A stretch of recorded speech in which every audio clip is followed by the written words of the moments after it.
viens kufa kwa mnao isurunaku indera kwa nao usulunzava manitra manatitratitra nataoko fanatitra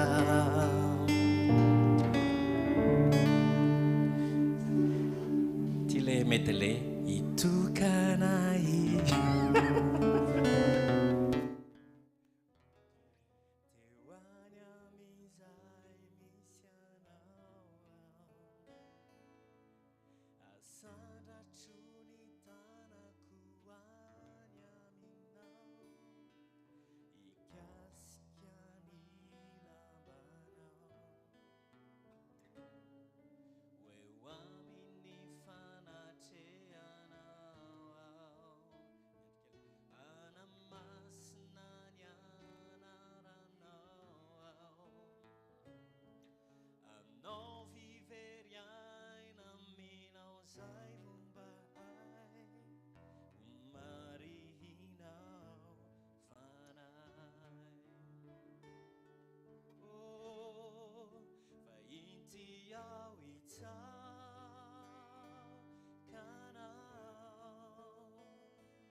faly miarabatsika rehetra indray a tonga anatin'izao fotoana zay omeny tompo atsika izao.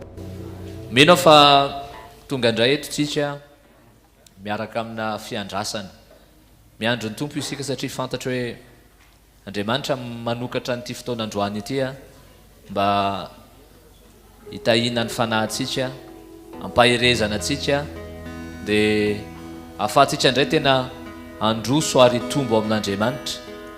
Satria amin'ny fotoana rehetrarehetra Andriamanitra rehefa tonga eo amin'ny fanatrehana isika dia mino fa miteny amintsika ny tompo hoe manambara ny fony amintsika ny tompo a ao anatin'izao lalana izay mbola hitondran'Andriamanitra atsika zao a.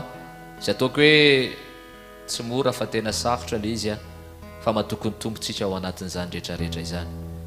Dia tena izay fiandrasana izay izy tena hoe miandry ny tompo araka ilay tenin'Andriamanitra hoe izay miandry an'i Jehova dia hoarina tahaka ny voromahery ozy izy.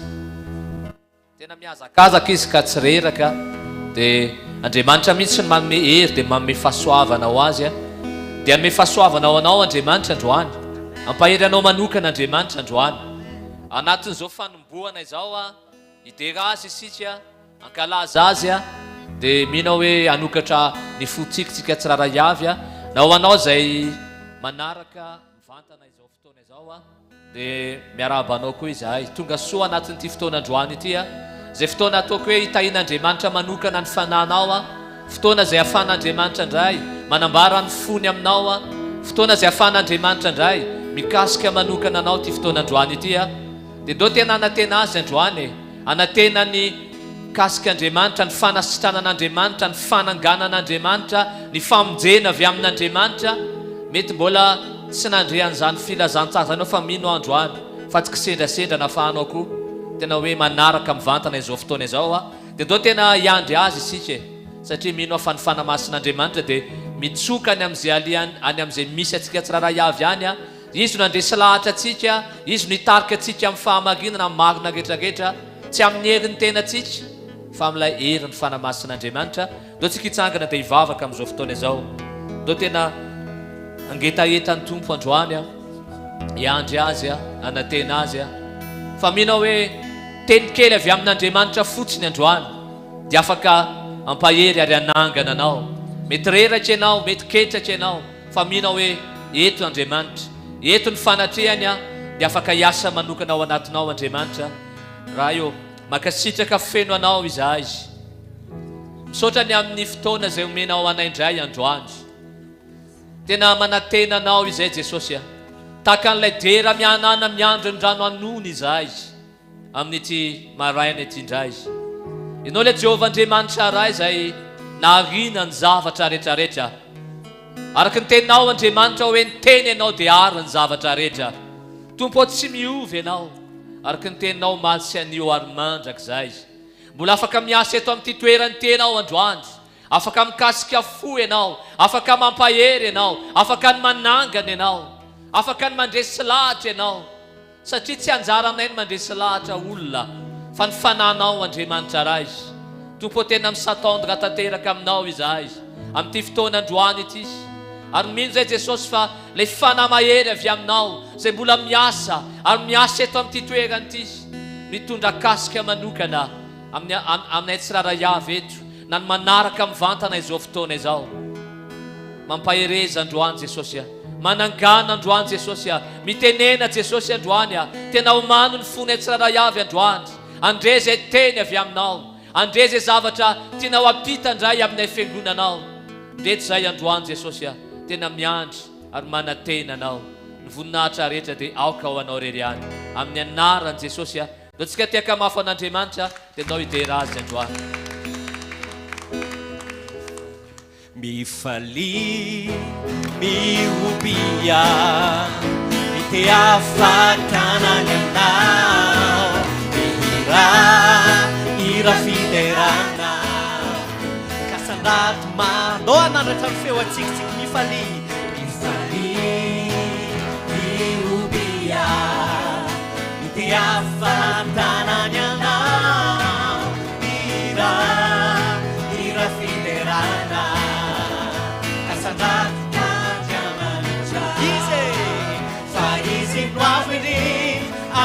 an-danitra lay mpanjakany mpanjakany zao tontolo izao omby vonina hiditra sy fiderana tasao mafy hoe alleluia anao ny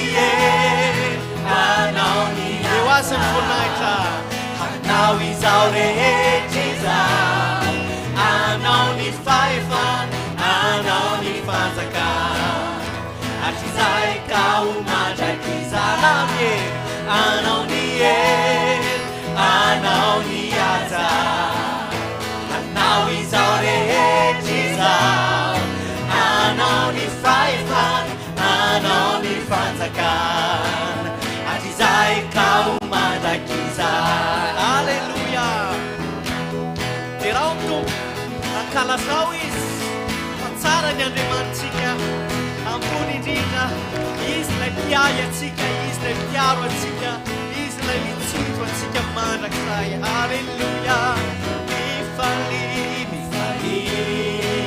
miobia mitea fatanany anao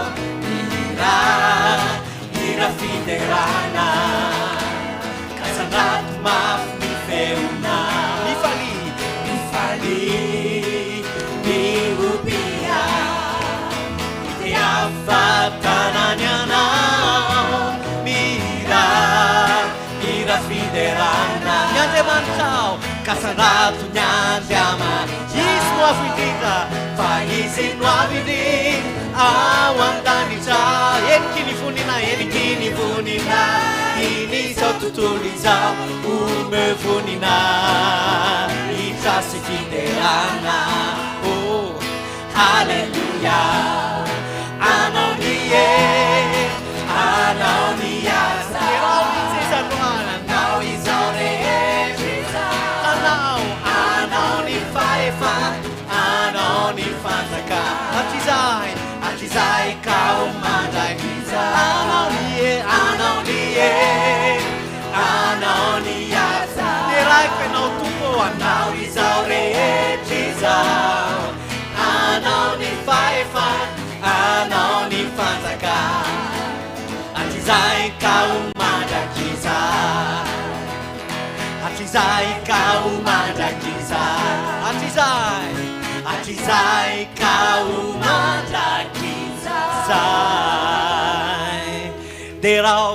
derao de ankalazao aizanika pifalina asanratony fiobia arao teaka ray sy zanaka fanaye deraselazana tolotra yeye ery sy asa mandraky izay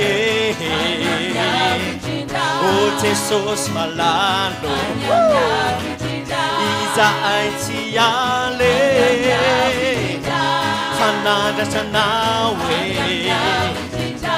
iaraka aminao lasao misy ndreky zahay jesosy de ndreky zahay jesosy avy manatonanao ny vona iray jesosy entinay manina ny kianjanao anao firambaova anatitra fankalazane ino amy fiderananao ny fiandriana eo anivony fiderananao ny fiandriana eo anivony fiderananao anao ny fiandriana eo anivony fiderananao lotsika mba hitiaka ho amin'ny androany alleluia alleluia tompo raisiny fiderana zay miboboky atao anatinay am'izao maraina izao ho fankasitrana ho fiderana ny anaranao androany derao te ankalazao izy mendrika hoderaina asandrato amy fosisaine any amin'ny avy ray tsy zanaka fanaye deraselazana tolotra yeye ery sy asa mandraky izay o jesosy malalo izahay tsy ale anao Halleluja Iaraka aminao Ndretsahay Jesosy Tendretsahay Jesosy Avy manatonanao ny fona iray Jesosy Entina iterananao Sady naninany hianjanao anao firam-baovao anaty tafankalazana La hidro mitoro amin'ny fiderananao ny fiandriana Eo anivon'ny fiderana Eo anivon'ny fiderana Eo anivon'ny fiderananao ny fiandriana Eo anivon'ny fiderana Eo anivon'ny fideranana Anao anao ny fiandriana Eo anivon'ny fiderana Eo anivon'ny fiderana Eo anivon'ny fiderananao ny fiandriana Eo anivon'ny fiderana Eo anivon'ny fiderana Lasao ihany anao ny fiandriana Eo anivon'ny fiderana Eo anivon'ny Lasao mihitsy Eo anivon'ny fiderana Anao ny fiandriana Eo anivon'ny fiderana Eo anivon'ny fiderana Eo anivon'ny fiderana Eo anivon'ny fiderana Halleluja Tompo misy sandrata eo amin'ny fiainako ny anaranao Halleluja Halleluja Saotra Jesosy sandrata ianao Tompo sandrata amin'ny avirindry ianao Vao manonona ny anaranao Misy mandaveny rasarotro Halleluja Vao manonona ny anaranao Misy faefana ao ambavako ao Ny faefana sy ny fanapana Ao amin'ny ny fanjakana Ny fitaovam-piadina ary ny famaliana Halleluja Lorsque rehetra iary laza hoe Tompo misandrake Tompo misandrake Eo amin'ny fiainako ny anaranao Ny fanapany izao tontolo izao Tompo misandrake Tompo misandrake Eo amin'ny fiainako ny anaranao Ny fanapany izao tontolo izao Ny anaranao Jesosy no fiarofako Ny anaranao Jesosy no pateriko Raha vao manonona ny anaranao Misy faefana ao ambavako ao Ny faefana sy ny fanapana Ao amin'ny ny fanjakana Ny fitaovam-piadina ary ny famaliana Ny anaranao Loi lasa amin'ny fosika rehetra sika hoe Tompo misandrake Tompo misandrake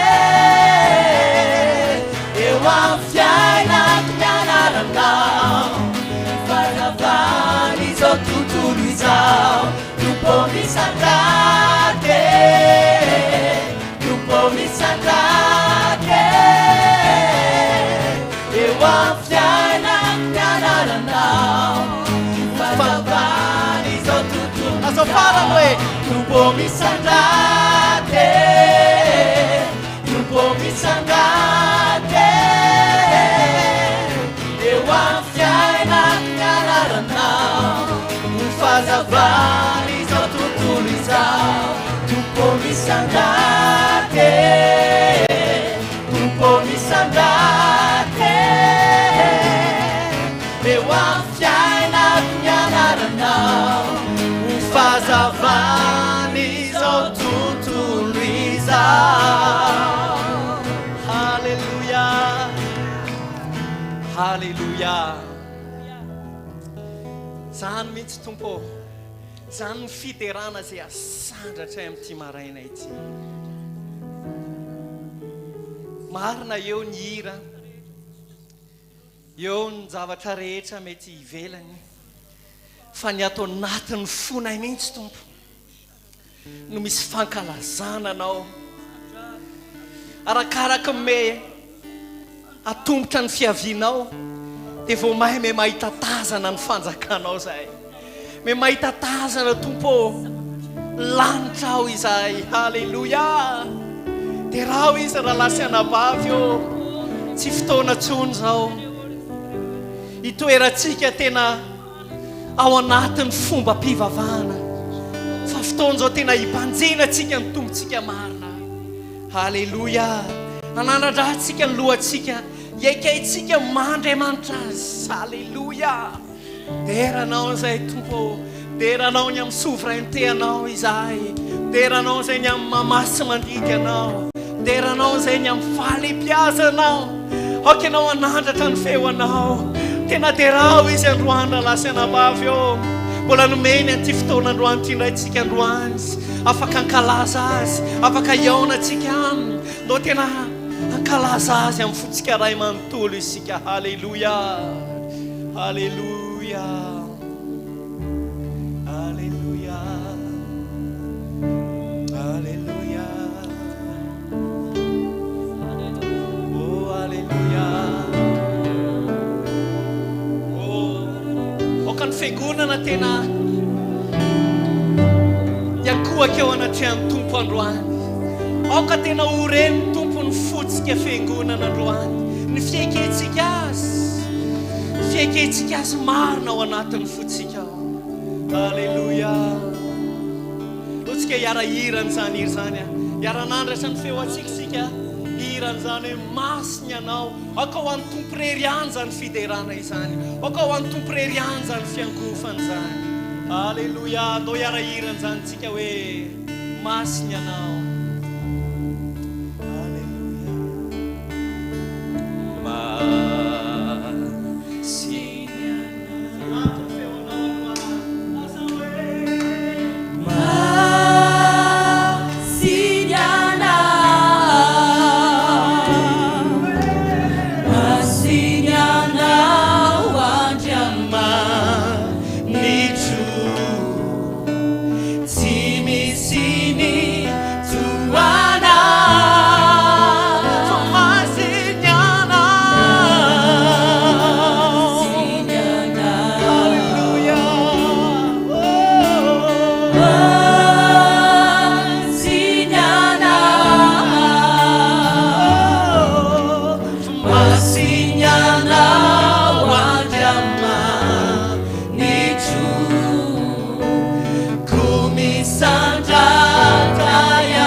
Zany antsika androany masiny anao tompo.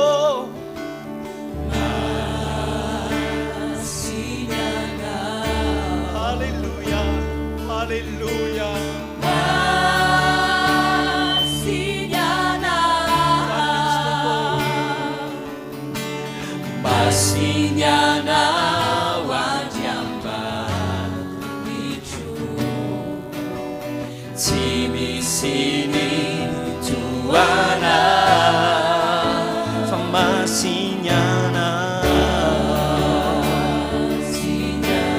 oh iray feo androany iran'izany masinyana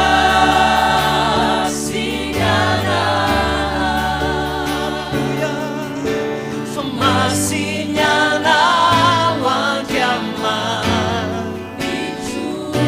kumisandrata ianao. Hallelujah.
kukeo anaty anao famasignana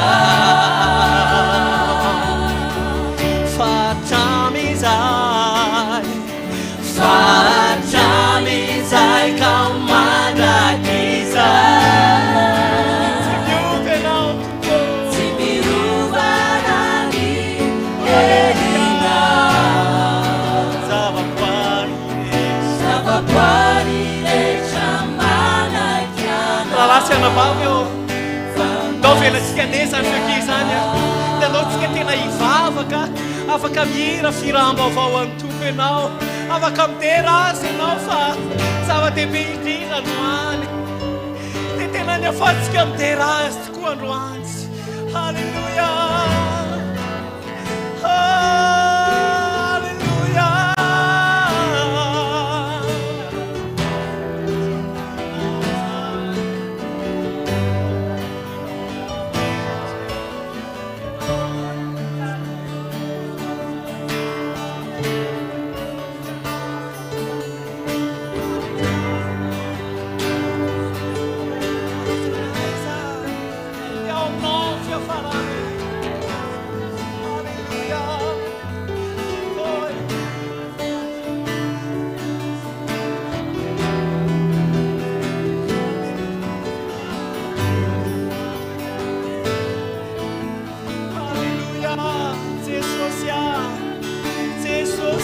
tsy misy atakana ianao makasitraka Jesosy ny amin'ny fanavotanao makasitraka tompo fa misy fanjakana mandrakizay zay miandry anay atoato sotra ny amin'ny fanoranao ianao Jesosy halleluia Andriamanitra ianao lehibenao iza matakatra amin'ny planinao iza matakatra ny kavinao iza matakatra ny fisainanao Andriamanitra halleluia tsisy matakatra ny fisainanao Andriamanitra fa Andriamanitra lehibe halleluia lay alfa sy omega fiandohana sy fiafarana halleluia halleluia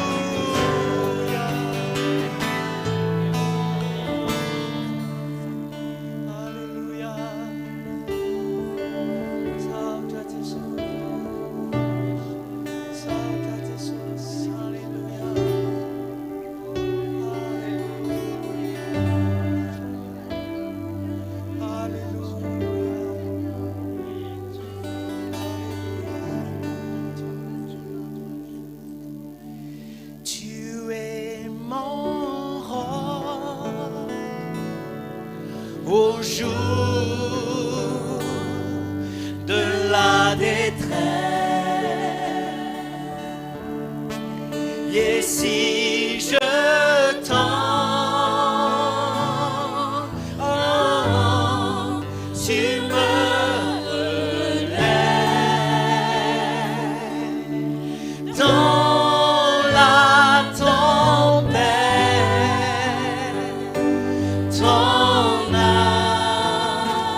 ton amour Seigneur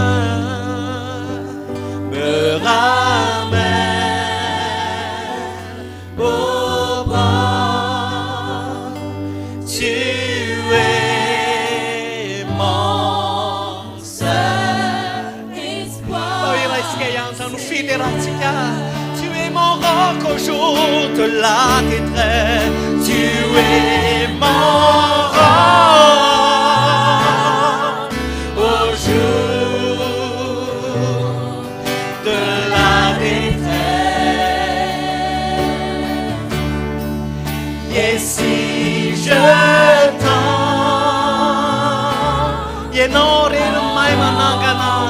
tu me relèves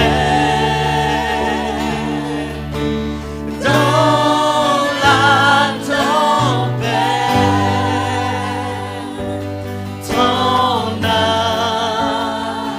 ton amour Seigneur, alléluia, amen. Oh, tu es mon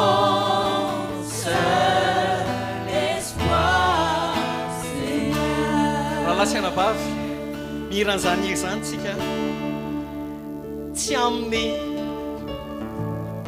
feo mitaraina ny hira itsika n'izany fa za mihiran'izany hira zany a tena mibanjina ny fahalebiazan'ny Andriamanitra aho. Alleluia. Fa manan'Andriamanitra izay manohana tokoa isika eo amin'ny fiandrianany mifeny zavatra rehetra aza ny fahefana rehetra. Halleluja. Halleluja.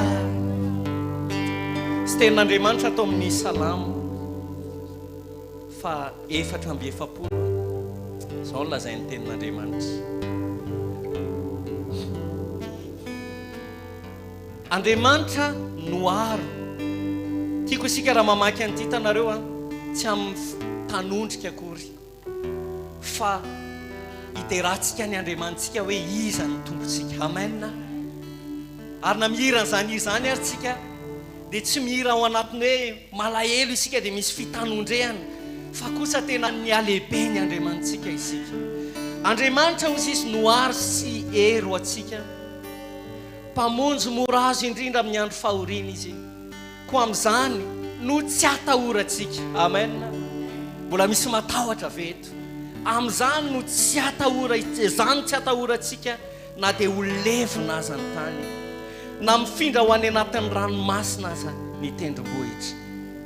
Io hoe zany tsy atahorantsika na dia ho levina aza ny tany na dia hozongozonina aza ny tany.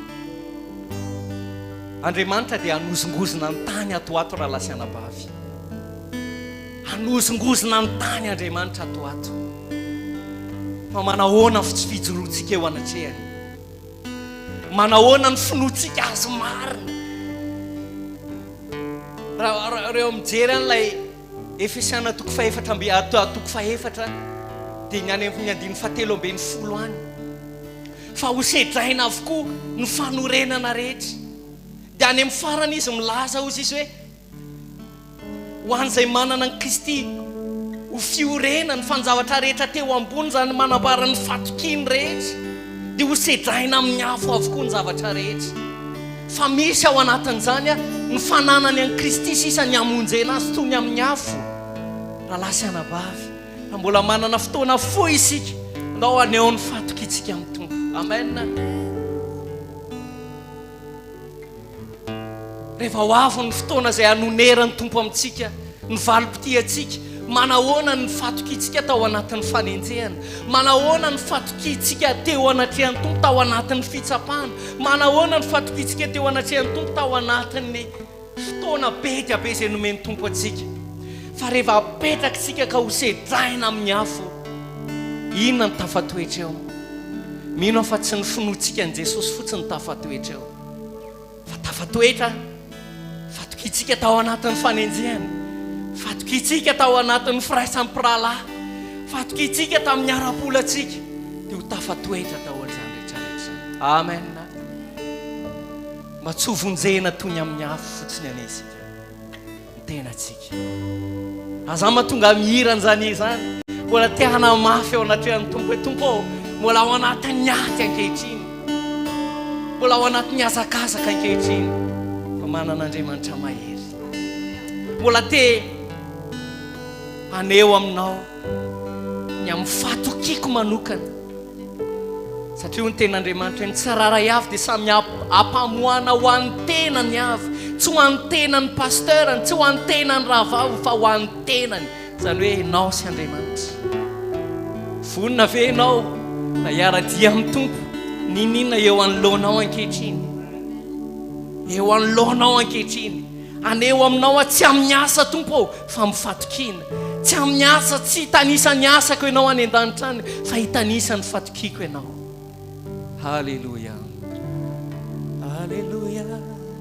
Raha manonja ny rano arahiny tafiry dia tsy atahotra fa eo ianao, raha eo ianao no mpamonjy ahy, mbola ilazao fatoky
Zany tsy atahoranay ho ny mpanao salama satria manan'Andriamanitra zay mpamonjy morazy indrindra amin'ny andro fahoriana izahay. Halleluja, ianao no itokinay Tompo. Halleluja, halleluja, halleluja. Merci Seigneur Jésus. Merci Jésus. Saotrany amin'ny faharom-ponao aminay, faharetanao ny aminay Tompo.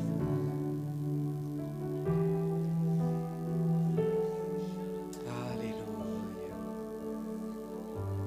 Merci Jésus. Terao izy rahalasy anavavy, terao izy androany, terao amin'ny fonao rehetra. Alléluia. Merci Jésus. Merci Seigneur Jésus. Alléluia. Sotranao Jesosy.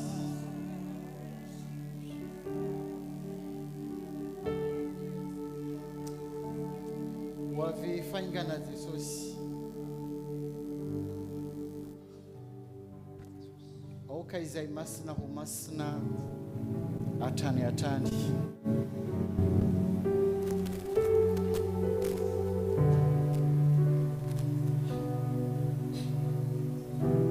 Andalo fisedrana sy fahoriana izao tontolo izao.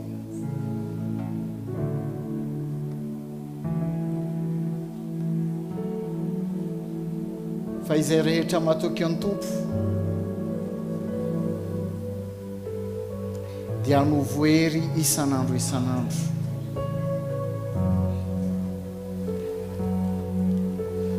Aoka itsika tsy hijery ny zavatra hita maso, fa miaratsy izao fiainana izao. Fa aoka ny masontsika hibanjina ny Tompo mandrakariva.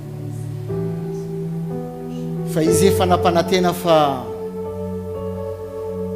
tsy afoy no tsy andao atsika, fa momba atsika mandrakariva mandra-pahatonga ny fahataperan'izao tontolo izao.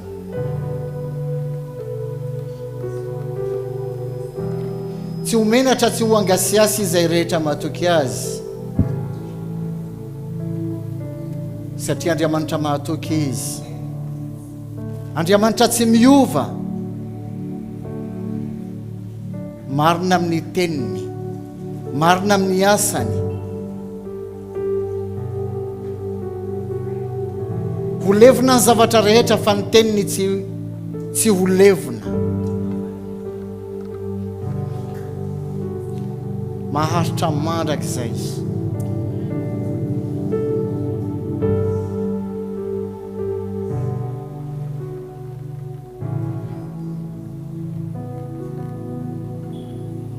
Fantany ny fahalemenao,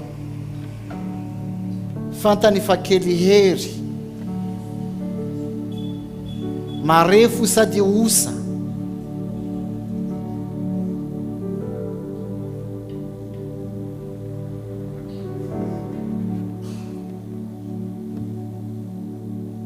Fa aoka ny herinao, ny fahatokisanao hipetraka tanteraka ao aminy. Fa izay rehetra nylazainy dia ho tanterahiny avokoa.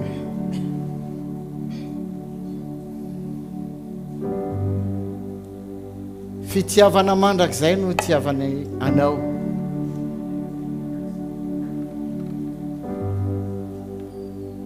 mahatoky no anarany.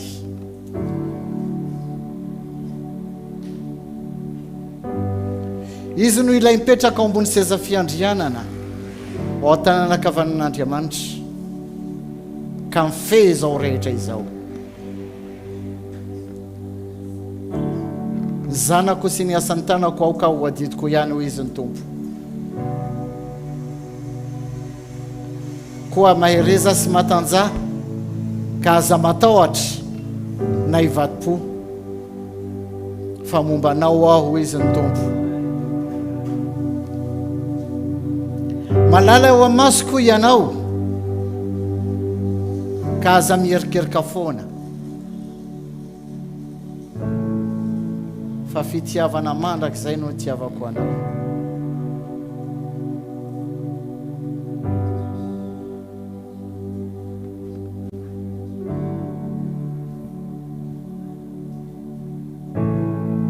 Velona aho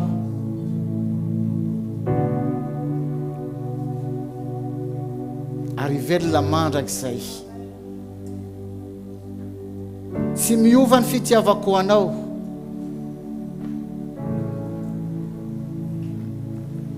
ary eo ambany masoko ny fiainanao iray mantolo koa aza matahotra fa mombanao aho.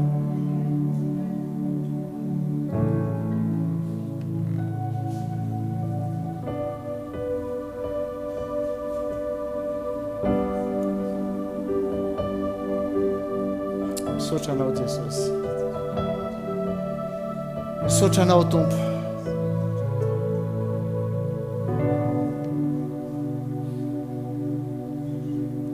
Amasino ao Tompo.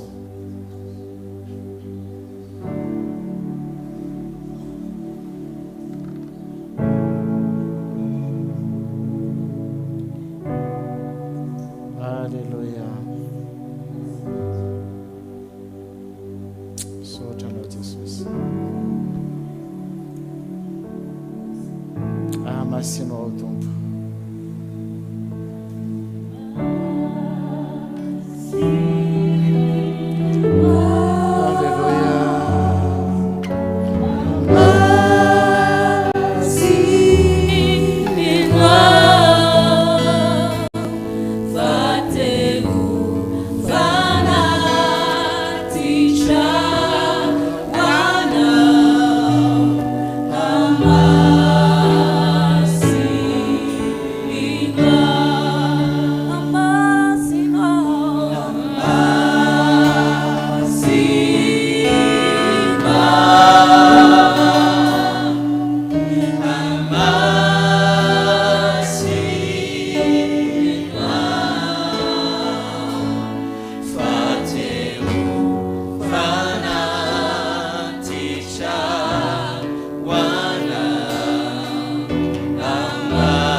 S'élève en moi, que la foi s'élève, Amen Jésus, que la foi s'élève,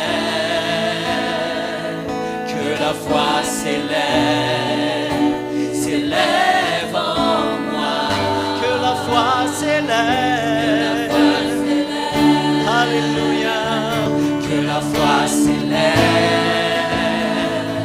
que la foi s'élève.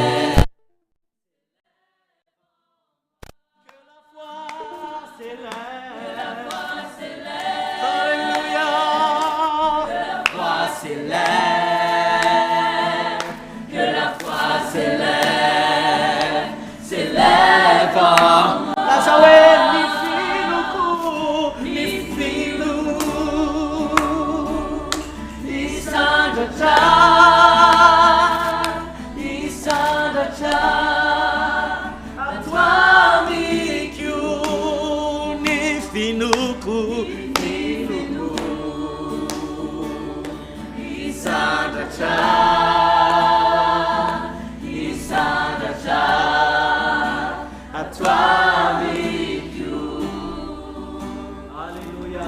Noite é kawan tumpika. Jesosy ô, sotranao izay tompo ny amin'ny fahafahanay na dia tanatin'ny fanombohana azy. Marina tokoa ny teninao teo fa na aiza na aiza iangonandrona telo amin'ny anaranao dia avoany ianao manatrika anay. Eo amin'izay misy ny firaisam-po no hitoeranao Andriamanitra. Ary tsy eto ihany Andriamanitra ô fa mandrapatonga ny fataperan'izao tontolo izao, naiza misy anay dia mitahiry anay ianao Tompo. Tahiry anay ianao, izany mahatonga anay androany teto amin'ny fanatrehanao, ho tarihanao izay eo amin'izany taridalana izany, mba atokina ianao misimisy kokoa Tompo. Ho anatrehan'ny fiainanay fa efa katoka ny fiavianao, efa tompotra ny fiavianao Andriamanitra. Halleluja. Misaotra Jesosy, saotra ny amin'ny fitehirizanao mandraka ankehitriny, ary mbola hitehirizanao anay Tompo mandrapatonga ny fataperan'izao tontolo izao Jesosy. Saotra Tompo ho anao rery aneny voninahitra nihaja sy ny dera mandrakizay, tario amin'ny fahamarinana mandraka hariva ny fiainana reto vahoakanao reto Andriamanitra. Alleluia. Amen. Alleluia. Afaka mahazo toerantsika androany. Alleluia. Maheno anavy e. Alohan'ny hidirantsika mifanatitra dia efa nresaka tamin'ny mpanompon'Andriamanitra teo hoe misy fijoroana vavolombelona kely tiako atao ny asa magaga izay nataon'Andriamanitra. Nisy fotoana zany teo amin'ny tamin'ny 2025 teo amin'ny embolana 7 volana teo zany dia narary ty tarao kakavy ty. Tena narary ny anomboka tamin'ny oatra volovoly aloha le izy dia avy eo dia tena narary, tsy afaka kitihana akory, tsy afaka etsehana akory fa tena narary be. Dia nanao traitement be dia be ako efa natao radio efa natao ECG satria mieritreritra hoe sao de cœur satria hoe amin'ny akavia fa tsisy ninina le izy fa zavatra hafa mihitsy. Dia tao anatin'izany fotoana izany somary kivy dia kivy dia avy eo nefa mivavaka foana hoe Jesosy eo za nompanao foana tianao foana. Fa tena naovako fijoroana vavolombelona dia tamin'ny semaine tapabolana lasa zay tena narary dia niatraika taty amin'ny foko taty le izy dia vao miaina dia marary, miaina dia marary, mikohaka dia marary, memea dia marary le ao anatin'ny foko. Dia nisy fotoana kivy dia ndresaka tamin'ny rahavavy amoa oreta areraka be tena tsy haiko tsony fa tsy haiko raha hitafafora pitso maraina fa tena marary. Dia tao anatin'izany fotoana izany dia nomeny dokotera traitement na fanafody dia mitondra mbavaka moa izany izay nafantatra. Avy eo tamin'ny tapabolana latsinainy continue zany ny fanafody izay hoaniko dia vidy fanafody tany pharmacie dia osy le dokotera osy le pharmacie hoe io fanafody reo ozy izy tsy remboursé tsony, tsy prise en charge tsony satria zay zany prise en charge tsy mahazo an'io fanafody io ianao. Dia tamin'izay fotoana izay somary nalahelo be tamin'le somary memena mihitsy tamin'le pharmacie fa maninona hatramin'izay nomenao foana fa maninona tsy omenao tsony. Dia kinando tsy nomeny tokoa dia tamin'io fotoana io nefa ny mpanompon'Andriamanitra frère Tsioro zany kasihan'ny tompo izy dia tonga tany an-tranonay mivavaka ho anahy. Za amin'io mbola memena be aminazy, za tsy nahazo fanafody zao. Dia nentiny ambavaka tao am-pony be zany hoe hitondra ambavaka anahy. Sitrana teo ny eo fa mbola rapitsy maraina an'iny satria za olombelona mbola nanohatra tany amin'ny assurance ny havana manino za tsy menareo an'ity fanafody ity zao satria za olombelona mbola cher be. Dia teony eo dia teny tohitohy dia Jesosy dia nampahireza mpanompon'Andriamanitra manompo an'Andriamanitra tia fotsiny Andriamanitra ataovy mivavaka ampitombo ny fiainam-panahy nanomboka amin'ny fahasaram-panahy mivavaka. Dia témoignage torony akady fotsy ary tia nanasa trano tamin'ny sabotsy tapabolany sanako vavy marary zay saka vavy nini rery zany mba matanjatanjaka dia telo mianaka izay ny teto tsy haiko sa nahazo an'ity trano fa ny rano be mihitsy ny teo dia nanadio zany za dia osy izy ka vavy nini zaho anao toilette fa zaho osy izy minareo manao trano dia na mafy dia gaga dia tsy gaga aloha za teo fa tena tsemboka be mihitsy zany tsemboka be dia mitoizako dia tonga tany an-trano dia ohatra natsapa zavatra hoe way eo tona vita zavatra be ny tanako teo ampanomponan'Andriamanitra teo zany natsapa hoe way tona vita dia mbola tsy sanyteniteny aloha za dia mitoizako ihany ny herinandro dia nandeha dia tena rehako aho hoe sitrany dia io tanako misaratra tena tsy manino tsony tena sitrana dia fanafody tsy nohaniko tsony satria za tsy navidy satria raha vao tsy remboursé le izy lafo be satria complément alimentaire le izy tena tsy mavidy dia sitrany Jesosy areto tena mahagaga dia tena titenena zany hoe Jesosy io tsy miova omaly sy anio ary mandrakizay le tena Andriamanitra nytenen'ny mpanompon'Andriamanitra teo tena amaly tsy miova izy mety hoe ohatry ny ahoana ny situation misy atsika androany eritrereto misy Andriamanitra hoe navolondoha atsika avoisa tsika na ratsy ary malala mame zavatsoa zanakitsika fa Andriamanitra maika fa Andriamanitra io tena manompo azy reto tia fotsiny izy dia izy mameno banga rehetra dia zay no tsika vavolombelona dia zao tsika hiditra mifanatitra mety tsy fantatro ny situation arabolanao ihany koa fa zao tia fotsiny Andriamanitra tena hoe tia fotsiny izy dia omeo izy ao anaty fonao azy efa napetraka Jesosy ao anaty fonao na mbola mihoatra rehefa voakasiky ny tompo ianao zao dia tia mihoatra dia ameo tena tia fotsiny Andriamanitra fa tsy miova omaly anio ary mandrakizay zao Jesosy ifavahantsika zao amen dia samy mahery daholo dia androsa mifanatitra isika.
Sady ianao zao amen eto afanatrehan'ny tompo isika dia zay le fanompona ataotsika amen ao anatin'ny fiderana ao anatin'ny zavatra ataon'Andriamanitra eo amin'ny fiainantsika tsiraray avy dia tena matotry hoe tena miasa Andriamanitra na dia mbola ozin'olo mitaredretra ny Andriamanitra reo fa miasa eo amin'ny fiainantsika izy ndao anatena azy ndao iandry azy dia andao tena iankina amin'ny tanteraka tena tompo tena anao ny fiainako ray manontolo tsy misy ajanoko fa tena ho anao ray manontolo mihitsy dia miandry an'izany amintsika Andriamanitra amen tsy calcul hoe tompo aloha tazonina kely aloha fa tena tompo tena io ny fianankiray manontolo a na tanora ianao na lehibe ianao nizanizy ianao a matotro io andriamanitra io dia io mantsihany amin'ny tenin'andriamanitra amin'izao fotoana izao a dia hivavaka tsika aloha ho an'ny tenin'andriamanitra ary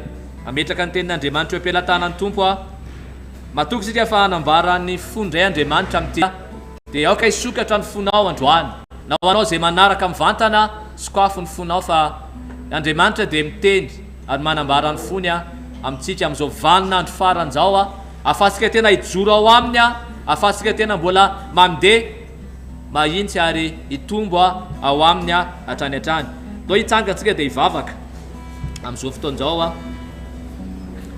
dia ametraka an'izany teny zany eo ampelantanan'andriamanitra raha eo makasitraka feno anao izahay a misaotra ny amin'ny fahasoavana misaotra ny amin'ny famindrapoa misaotra ny amin'ny fotoana misaotra ny amin'ny zavatra rehetra satria fantatray tokoa tompo hoe eo ampelantananao ny fiainanay ary tsapanay tokoa andriamanitra eo na manahoana ny situation anay androany na manahoana ny zavatra mety atrehanay amin'ity fotoana androany ity na manahoana zay andriamanitra tonga eto amin'ny fanatrianao amin'ity maraina ity dia matoky izahay fa andriamanitra tsy miovy ianao andriamanitra marina ianao andriamanitra miteny aminay ianao andriamanitra manambara ny fitiavanao ary tena manifeste an'izany fitiavanao aminay zany foana ianao andriamanitra amin'ity maraina ity jesosy a dia fantatray fa manana mbara aminay ianao amin'ny alalan'ny mpanomponao indray zay hitondra ny teninao tompo sokafo ny fonay androany homaniny aminay rehetrarehetra androany mba ho tanylonaka indray aniriny zany teninao zany amin'ny anara maherinao jesosy kristy avy any nazareta dia mitenena jesosy a ambarao ny fonao andriamanitra ray aminay satria tompo te hiaino anao izahay androany ty alala ny sitraponao misimisy kokoa hatrany zahay androany ta io ny mpanomponao androany ta io ny manditra ny teny androany amin'ny anarany jesosy a alleluia amen dia tsika tiaka mafo an'andriamanitra dia amosotsika zao mitondra ny tenin'andriamanitra.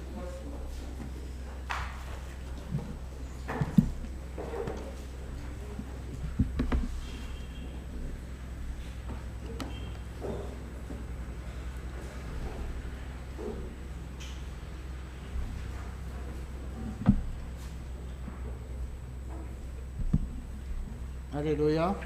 Alléluia. Bonjour à tous et bonjour aussi à tous ceux qui nous suivent en ligne.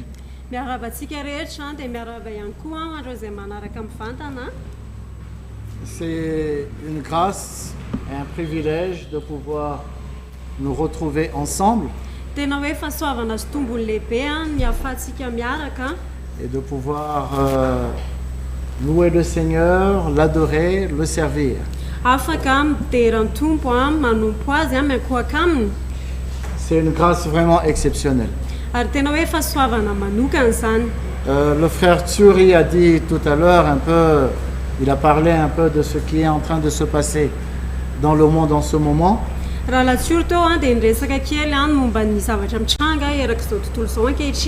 monde est en train d'être chamboulé. Il y a beaucoup de choses qui se passent, qui font peur, mais qui ne doivent pas nous faire peur, nous les enfants de Dieu. Mais bien au contraire, nous devons être de plus en plus encouragés parce que nous voyons les signes de l'avènement imminent du Seigneur qui vient chercher son église, sa fiancée, nous. Donc, si nous nous privons de beaucoup de choses, si nous nous abstenons de beaucoup de choses et nous apprenons chaque jour à renoncer à nous-mêmes et à nous charger de notre croix, à nous autodiscipliner, c'est parce que nous nous préparons justement à cette venue glorieuse du Seigneur. dia satria manomana ny tenantsika isika amin'ny fiaviany tompo izay feno voninahitra io. Amen. Amen. Donc c'est un grand privilège pour nous le retour du Seigneur. Dia tena hoe tombony ho antsika fiverena amin'ny tompo. Et donc nous avons besoin de plus en plus de le chercher, Dia tena hoe mila mitady azy hatrany hatrany isika, de connaître son cœur, mahafantatra ny fony, de lui être soumis. manaiky azy, Ça c'est une course. ary azakazaka izany. Et cette course n'est pas toujours facile. Dia io azakazaka io tsy hoe mora foana akory. Elle est difficile cette course. Sarotra io azakazaka io, Et ça va devenir de plus en plus difficile. ary dia iasarotra hatrany. Mais malheureusement, Fa ny mampalahelo beaucoup de chrétiens, ils voient un autre tableau, maro ny kristiana mahita tableau hafa, ils voient un autre paysage mahita sary hafa, et ils prêchent que les choses vont s'améliorer. dia mitory izy ireo hoe hiatsara ny zavatra eto amin'izao tontolo izao. Ils promettent de bonnes choses, Dia mampanantena zavatra tsara izy ireo, des choses qui ne sont pas conformes à ce qui est écrit dans la parole de Dieu. ary zavatra tsy mifanaraka amin'izay voasoratra ao amin'ny Et tenin'Andriamanitra. c'est pour cela que nous avons besoin de connaître la parole de Dieu, Izay mahatonga antsika hoe mila mahafantatra ny tenin'Andriamanitra, de nous attacher à la parole de Dieu mifamatotra amin'ny tenin'Andriamanitra, et rester affermis dans la vérité. ary tena hoe mijoro ao amin'ny fahamarinana. En ce mois de février, Amin'ity volana febroary ity beaucoup de chrétiens courent maro ny kristiana miazakazaka, ils sont en quête de bénédiction. ary eo am-pitadiavana fitahina izy ireo, tsotrano, Ouais, ils cherchent la bénédiction et la prospérité aussi. mitady tsotrano izy dia mitady fanambinana ihany koa. Beaucoup de chrétiens ont toujours cherché la prospérité. Ary be dia be ny kristiana izay mikatsaka ihany koa ny fanambinana. Mais en ce mois-ci, beaucoup cherchent la bénédiction. Fa Non, enfin, la bénédiction. m'ity volan'ity dia be kokoa no mitady tsotrano. On recherche des églises ou des serviteurs de Dieu qui peuvent les bénir. Ary izy ireo dia mitady fiangonana na mpanompon'Andriamanitra afaka mamety tsotrano azy. Et en contrepartie, ils apportent une enveloppe pour le serviteur de Dieu. Dia mifanaraka amin'izay mitondra valopy izy ireo ho an'ny mpanompon'Andriamanitra. C'est un peu comme ça comment le monde est en train de fonctionner. Le monde chrétien actuel. Dia tahak'izay ny fomba fiainan'ny kristiana ankehitriny, tontolo kristiana ankehitriny. Et ce qui est très étonnant, Dia ny tena mahatalanjona, plus ton enveloppe est épaisse, arakaraka ny mampatevina ny valopy entinao, plus le serviteur de Dieu prononce de grosses bénédictions pour toi. dia arakarak'izay ny anonona an'ilay mpanompon'Andriamanitra tsotrano be dia be kokoa ho anao. Comme si les bénédictions s'achetaient. Ohatra ny hoe vidiana ny tsotrano. Alors, qu'en est-il de cela bibliquement? Dia inona ny resan'izay ara-baiboly, voalaza momba an'izay araka ny baiboly. Généralement, nous ne parlons pas de bénédiction. Amin'ny ankapobeny tsika tsy tena miresaka loatra ny tsotrano, Nous parlons toujours du renoncement de soi, fa miresaka foana itsika ny fandavana ny tenantsika. et nous parlons aussi de la croix. Dia miresaka foana ihany koa isika ny azo fijaliana. Mais une question se pose. Fanontaniana mipetraka, Est-ce qu'on ne peut pas parler de bénédiction? tsy afaka miresaka momba ny fitahiana ve isika? Est-ce que Dieu est contre la prospérité du chrétien? Ary Andriamanitra ve dia manohatra ny fanambinana ny kristianina? Est-ce que Dieu ne veut pas que nous soyons prospères? Tsy tian'Andriamanitra ve isika mba hahomby? Nous savons que Dieu, il est riche, extrêmement riche. Fantatsika fa Andriamanitra dia manan-karena Et nous sommes ses enfants. ary isika dia zanany. Nous sommes ses héritiers Isika dia mpandova azy et co-héritiers en Christ. ary mpiara-mandova amin'ny Kristy, mpiray lova amin'ny Kristy. Devons-nous donc rester des chrétiens pauvres Dia isika ve dia hijanona kristianina mahantra alors que malahelo. notre Dieu, il est riche? Nefa ny Andriamanitsika dia mpanan-karena. Parlons un peu de prospérité aujourd'hui. Andao isika nresaka momba ny fanambinana androany. Amen. Amen. Dans une autre église, on aurait dit vraiment Amen très fort. Hein? Any fiangonana hafa tena mety nanao amenna mafy be a. On va parler de prospérité aujourd'hui. Fa hiresaka momba ny fanambinana isika androany. D'emblée, je dois dire que Dieu veut que nous soyons prospères.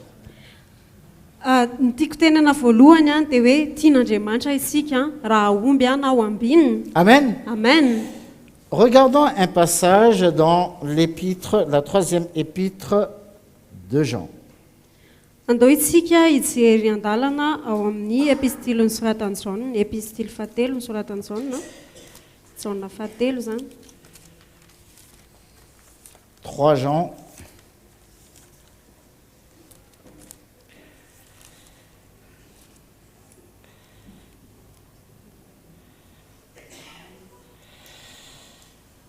On va lire à partir du premier verset.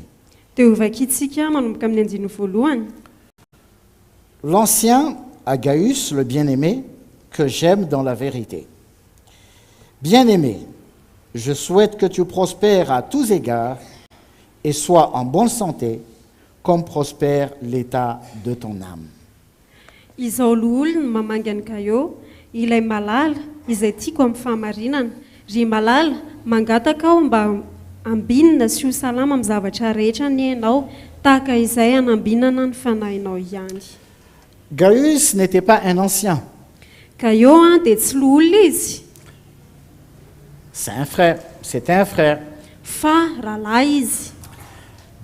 Un frère qui servait, Rahalahy izay nanompo, il prenait soin des chrétiens, mikarakara ireo kristianina izy, il prenait soin des serviteurs de Dieu. mikarakara mpanompon'Andriamanitra izy. Ceux qui passaient dans sa ville, il les hébergeait. Izay olona nandalo teo amin'ny tanàna nisy azy dia nampandrosoiny, nampiantranony. Il pourvoyait à leurs besoins, même à leurs frais. Dia izy nanome izay ilaindreo rehetra eny fanadiny saran-dalan'izy ireo ary. Il était vraiment consacré pour le Seigneur, Ary pour le izy service du Seigneur. dia tena nanoka tena tamin'ny fanomponan'Andriamanitra, fanomponan'ny tompo. Il s'était consacré lui-même et il avait consacré ses biens, tout ce qu'il avait, Izy dia nanokana ny tenany ary nanokana ihany koa izay zavatra nananany pour l'avancement du royaume de Dieu. ho amin'ny fampandrosoana fanjakan'Andriamanitra. Et Jean a beaucoup aussi eu des rapports d'autres frères de la part concernant Gaius.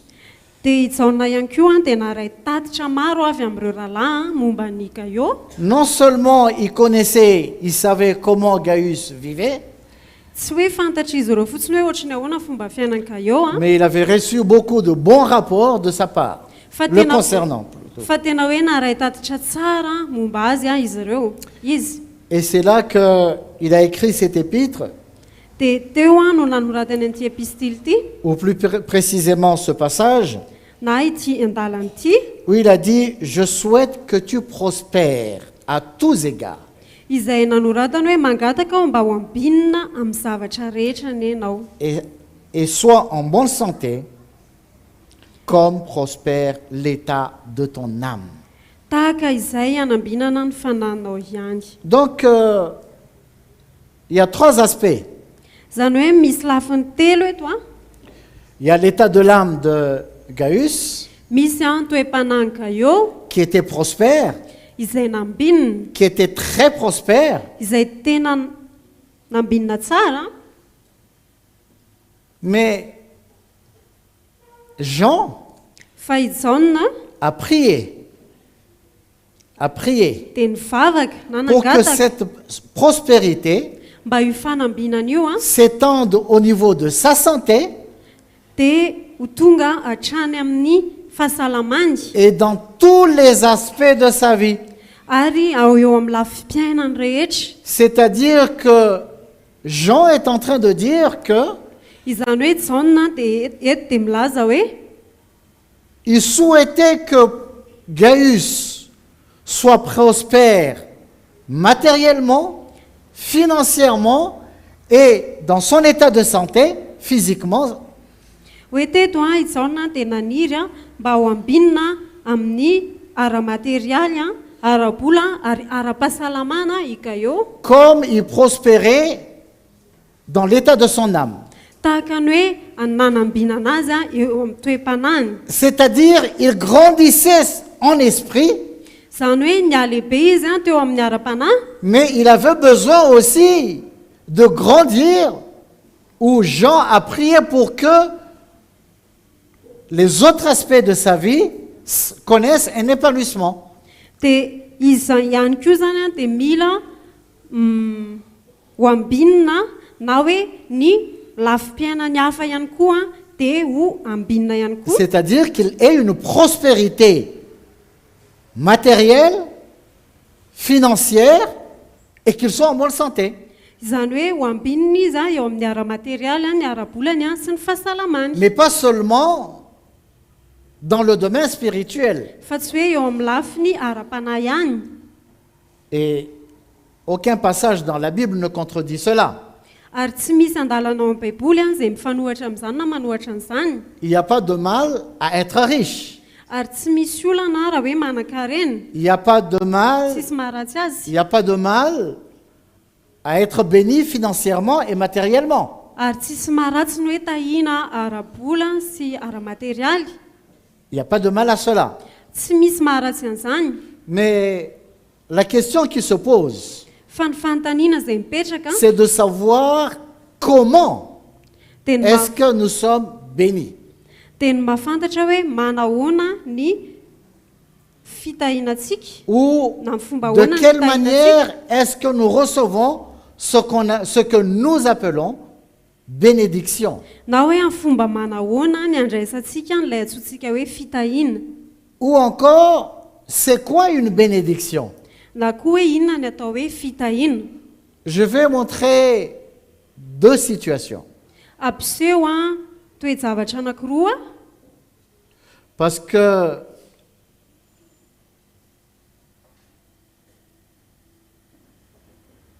nous allons voir un cas dans l'Ancien Testament hijery tranga anankiray isika any amin'ny testamenta taloha, un autre cas dans le Nouveau Testament. dia hijery tranga hafa atao amin'ny testamenta vaovao. Parce qu'il y a deux manières de parler de prospérité.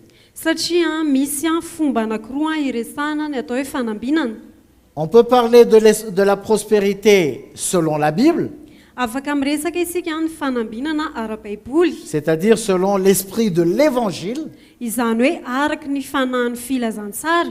mais on peut parler aussi de prospérité selon la chair, Fa afaka miresaka ihany koa isika ny fanambinana araky ny nofo, c'est-à-dire dans un esprit de convoitise Iza- et de matérialisme. izany hoe ao anatin'ny fanahy fitsiriritana sy ny fanahy fitiavaka reny. Je répète, deux manières. Hein. Averiko ihany fomba roa, Soit on parle de prospérité na isika miresaka fanambinana dans l'esprit de l'Évangile, ao anatin'ny fanahin'ny filazantsara, ou on parle de prospérité na miresaka momba ny fanambinana dans un esprit de convoitise et de matérialisme. ao anatina fanahin'ny fitsiriritana sy ny fitiavaka reny. Ce sont deux aspects différents. Dia tsy mitovy ireo lafiny roa ireo. Et nous allons donc voir les deux cas dont je vous ai parlé. Dia hijery le tranga anankiroa isika araky ny resako Le teo. premier cas, on va voir dans le livre d'Ézéchiel. Ny tranga voalohany dia ao amin'ny bokin'i Ezekiel. Ézéchiel 28. Ezekiel toko 7.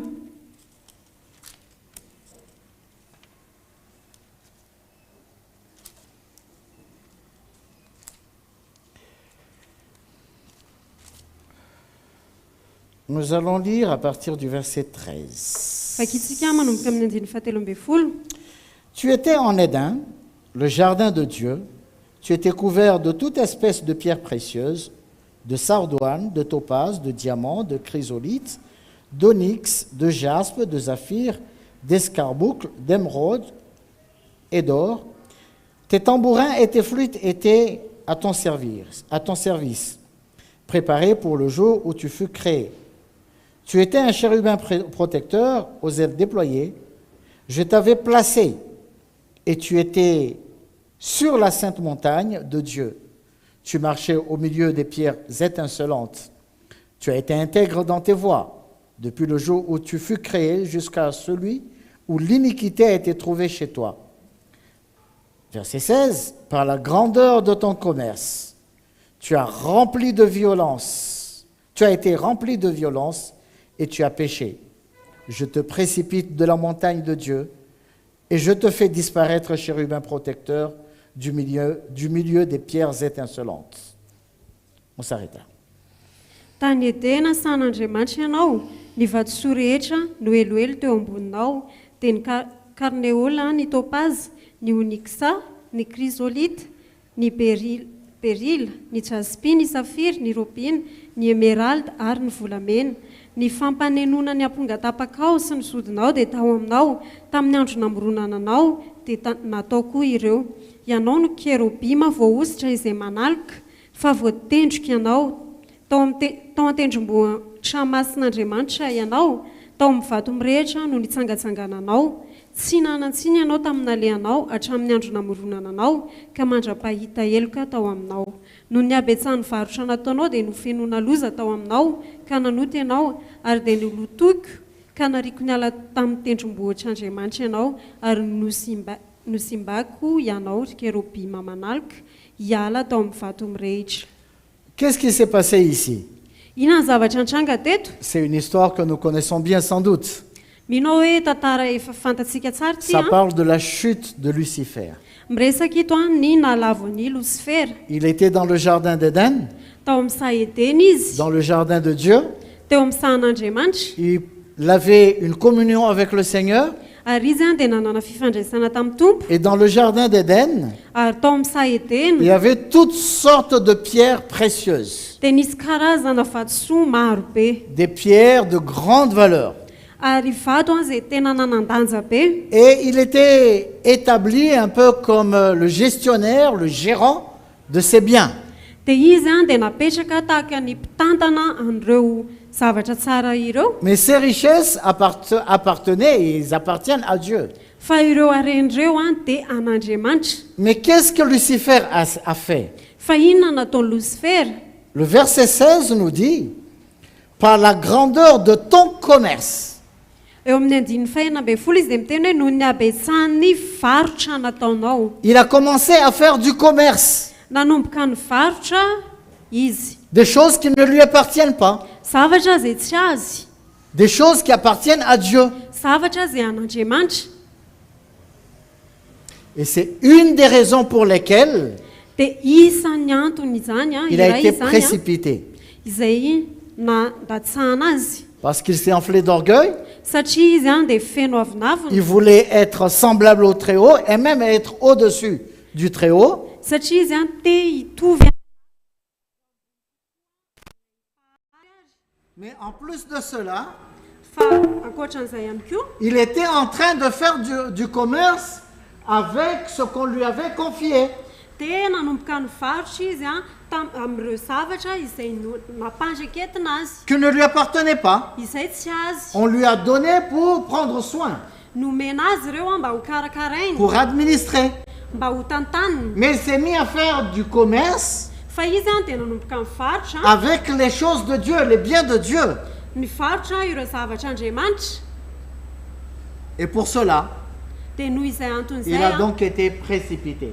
dia nalatsaka tetỳ ambony tany izy. Nous pouvons beaucoup recevoir du Seigneur. Tena hoe afaka mandray be dia be avy amin'ny Tompo isika. Nous avons entendu le témoignage de tout à l'heure par la sœur Bakouli. Na eno isika teo ny fijoroana vavolombelony ranabavy Bakoly Et comment le Seigneur l'a guéri. hoe nanahoana nanasitrana ny Tompo azy. Amen. Amen. Nous vivons des miracles. Ary tsika dia miaina anatina Nous fagakany. recevons des exaucements de prière. Ary tsika dia mandray valim-bavaka. Frère ou pour une sœur, Afaka mivavaka isika ho ana ralahy na anabavy. il peut recevoir la guérison, Dia mandray fanasitranana izy. mais cela ne vient pas de nous. Fa tsy avy amintsika izay. C'est le Seigneur qui guérit. Ny tompo no manasitrana. Amen. Amen. Nous sommes seulement des instruments, Fa isika dia fitaovana fotsiny ihany. mais c'est le Seigneur qui guérit. Fa ny tompo no C'est le manasitrana. Seigneur qui fait les miracles. Ny tompo no manao C'est le fagakany. Seigneur qui répond aux prières. Ary ny tompo no mamaly vavaka. Mais malheureusement, Fa ny mampalahelo certaines personnes peuvent être utilisées par le Seigneur, misy olona dia afaka ampiasain'ny tompo izy. prier pour des frères, Mivavaka ho an'ny prier ralahy, pour des sœurs, mivavaka ho an'ny prier anabavy, pour des gens qui sont dans le besoin mivavaka ho an'ireo olona izay ao et anaty s'approprier cette gloire. dia izy ireo dia mandray ny voninahitrany amin'izany. Et en retour, Dia mifanaraka amin'izay exiger de l'argent ou quelque chose, je ne sais pas, de la part de celui qui a reçu l'exaucement de prière. dia mangataka zavatra na vola na tsy haiko amin'ilay olona izay nivaly mivavakany. Si tu as besoin d'être béni, Raha ohatra ka te ho tahiny ianao viens, je vais prier pour toi. dia tongava fa hivavaka Mais ho en anao retour, fa tu m'apportes une enveloppe. dia mitondra valopoa ianao. n'est-ce pas ça ce que Lucifer avait fait dans le jardin d'Éden? Tsy izay ve nataon'ny Lucifera tao amin'ny Saheteny. La Bible nous enseigne Ary ny Baiboly dia que mampianatra ce que nous antsika avons reçu gratuitement, hoe izay ndraisintsika nous mahamaim-pona devons aussi le donner gratuitement. dia tokony ho zaraintsika mahamaim-pona. Si le Seigneur nous accorde la grâce Raha ohatra ka name fahasoavana antsika ny tompo d'imposer nos mains aux malades hoe fa fahasoavana fa atsika mametra tanana pour que les malades guérissent, mba ahafahan'izy ireo ho cela sitrana ne vient pas de nous, dia tsy avy amintsika cela izany vient du Seigneur. fa avy amin'ny tompo. Il nous a donné gratuitement ce don Nomena antsika mahamaim-pona izany pour que fanomezam-pahasoavana izany nous utilisons ce don mba ampiasaintsika an'izany pour que fanomezam-pahasoavana les izany malades soient guéris. mba ho sitrana ny marary. Il nous a donné cette grâce Nomena antsika izay de fahasoavana prier izay pour tous ceux qui sont dans le besoin hivavaka ho an'ireo izay ao anatin'ny tsy fahampiany et leurs problèmes sont résolus. dia hivaha ny olan'izy ireo Mais cela ne vient pas de nous. fa tsy avy amintsika Et izay. Paul a dit dans 2 Corinthiens chapitre 3, dia izao ny lazain'ny Paoly ao amin'ny Korintianina faharoa toko fahatelo 2 Corinthiens chapitre 3. Korintianina faharoa toko fahatelo. On va lire le verset 5 et 6. Ovakitsika ny andiny fahatimy sy fahaenina. Ce n'est pas à dire que nous soyons par nous-mêmes capables de concevoir quelque chose comme venant de nous-mêmes. Notre capacité, au contraire, vient de Dieu. Il nous a aussi rendus capables d'être ministres d'une nouvelle alliance, non de la lettre, mais de l'esprit. Car la lettre tue, mais l'esprit vivifie. Kanefa tsy miambo anana fahaleovana avy aminay hevitra namina inona na inona izahay fa ny fahaleovanay dia avy amin'Andriamanitra izay efa nampahaleo anay koa ho mpanompo amin'izay fanekena vaovao nefa tsy amin'ny soratra fa amin'ny fanahy fa ny soratra mahafaty fa ny fanahy no mahavelona. Vous voyez bien? Hitanareo tsara ve? Nous ne sommes pas capables de concevoir quoi que ce soit. Le Tsy verset 5. miambo anana fahaleovana avy aminay hevitra namin'inona izahay. Sans le Seigneur, nous ne sommes rien. Raha tsy misy an'ny tompo dia tsy nitsinona izahay. Si nous pouvons faire quelque chose, Raha ohatra tsika ka afaka manao c'est par zavatra sa grâce. dia noho ny amin'ny Nous fahasoavana sommes des instruments, dia fitaovana mais en isika réalité, c'est lui qui fait tout.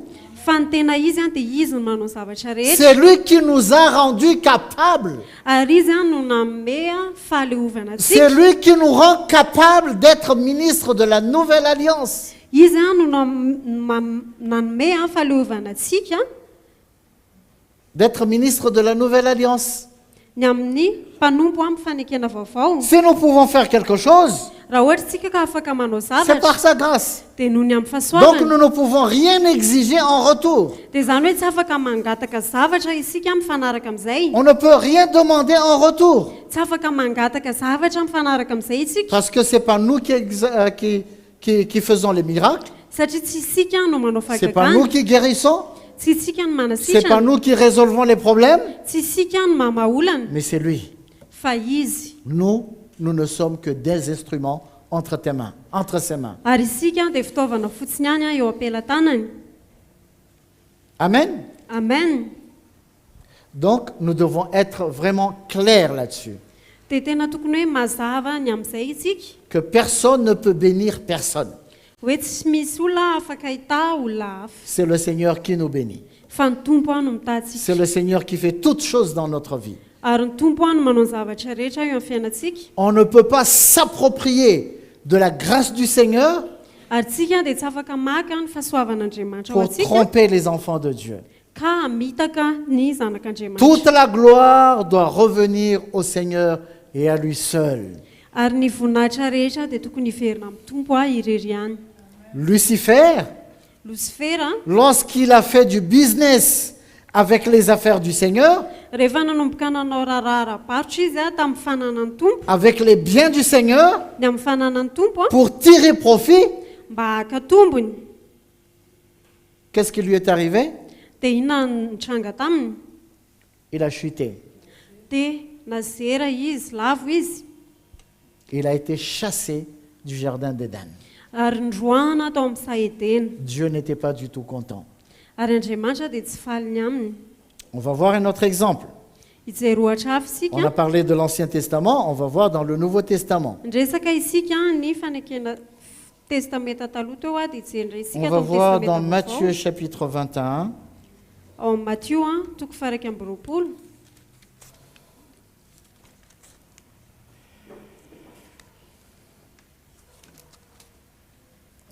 On va lire à partir du verset, on va lire le verset 12 et 13. fakitsika na dia ny faharoa ambin'ny folo sy fahatelo ambin'ny folo Jésus entra dans le temple de Dieu. Il chassa tous ceux qui vendaient et qui achetaient dans le temple. Il renversa les tables des changeurs et les sièges des vendeurs de pigeons. Et il leur dit, il est écrit, ma maison sera appelée une maison de prière, mais vous, vous en faites une caverne de voleurs.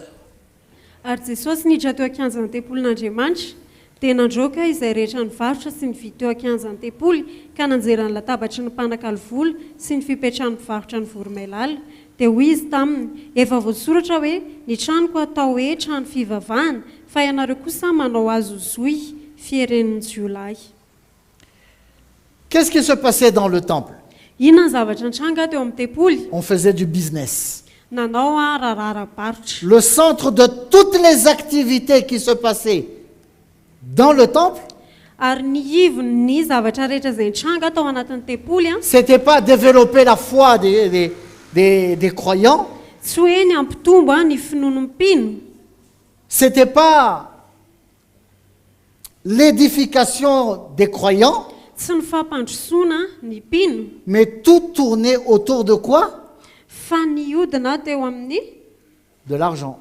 vola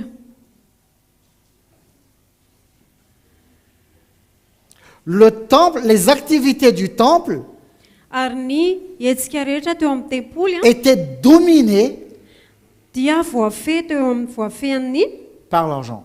voafehan'ny vola Et Jésus n'était pas du tout content. dia tsy faly jesosy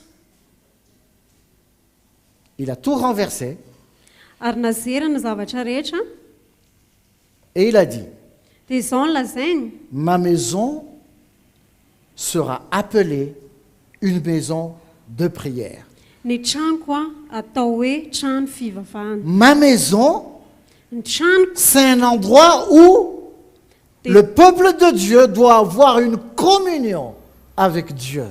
ny tranoko a dia toerana izay tokony hananan'ny vahoakan'andriamanitra fifandraisana amin'andriamanitra Tout dans l'église, tout ce qui se fait dans l'église ary izay zavatra rehetra atao eo anivon'ny fiangonana doit amener les enfants de Dieu dia tokony hitondra an'ireo zanak'andriamanitra à chercher le Seigneur, hitady any tompo à avoir une communion avec Dieu, anana fifandraisana amin'ny tompo de grandir dans la connaissance du Seigneur, hitombo amin'ny fahalalana ny de tompo grandir en maturité spirituelle. hitombo amin'ny famatorana ara-panahy. Amen. Amen. C'est ça le rôle de l'église. Ary izay any anjara asan'ny fiangonana C'est pas un centre commercial. tsy toeram-pivarotana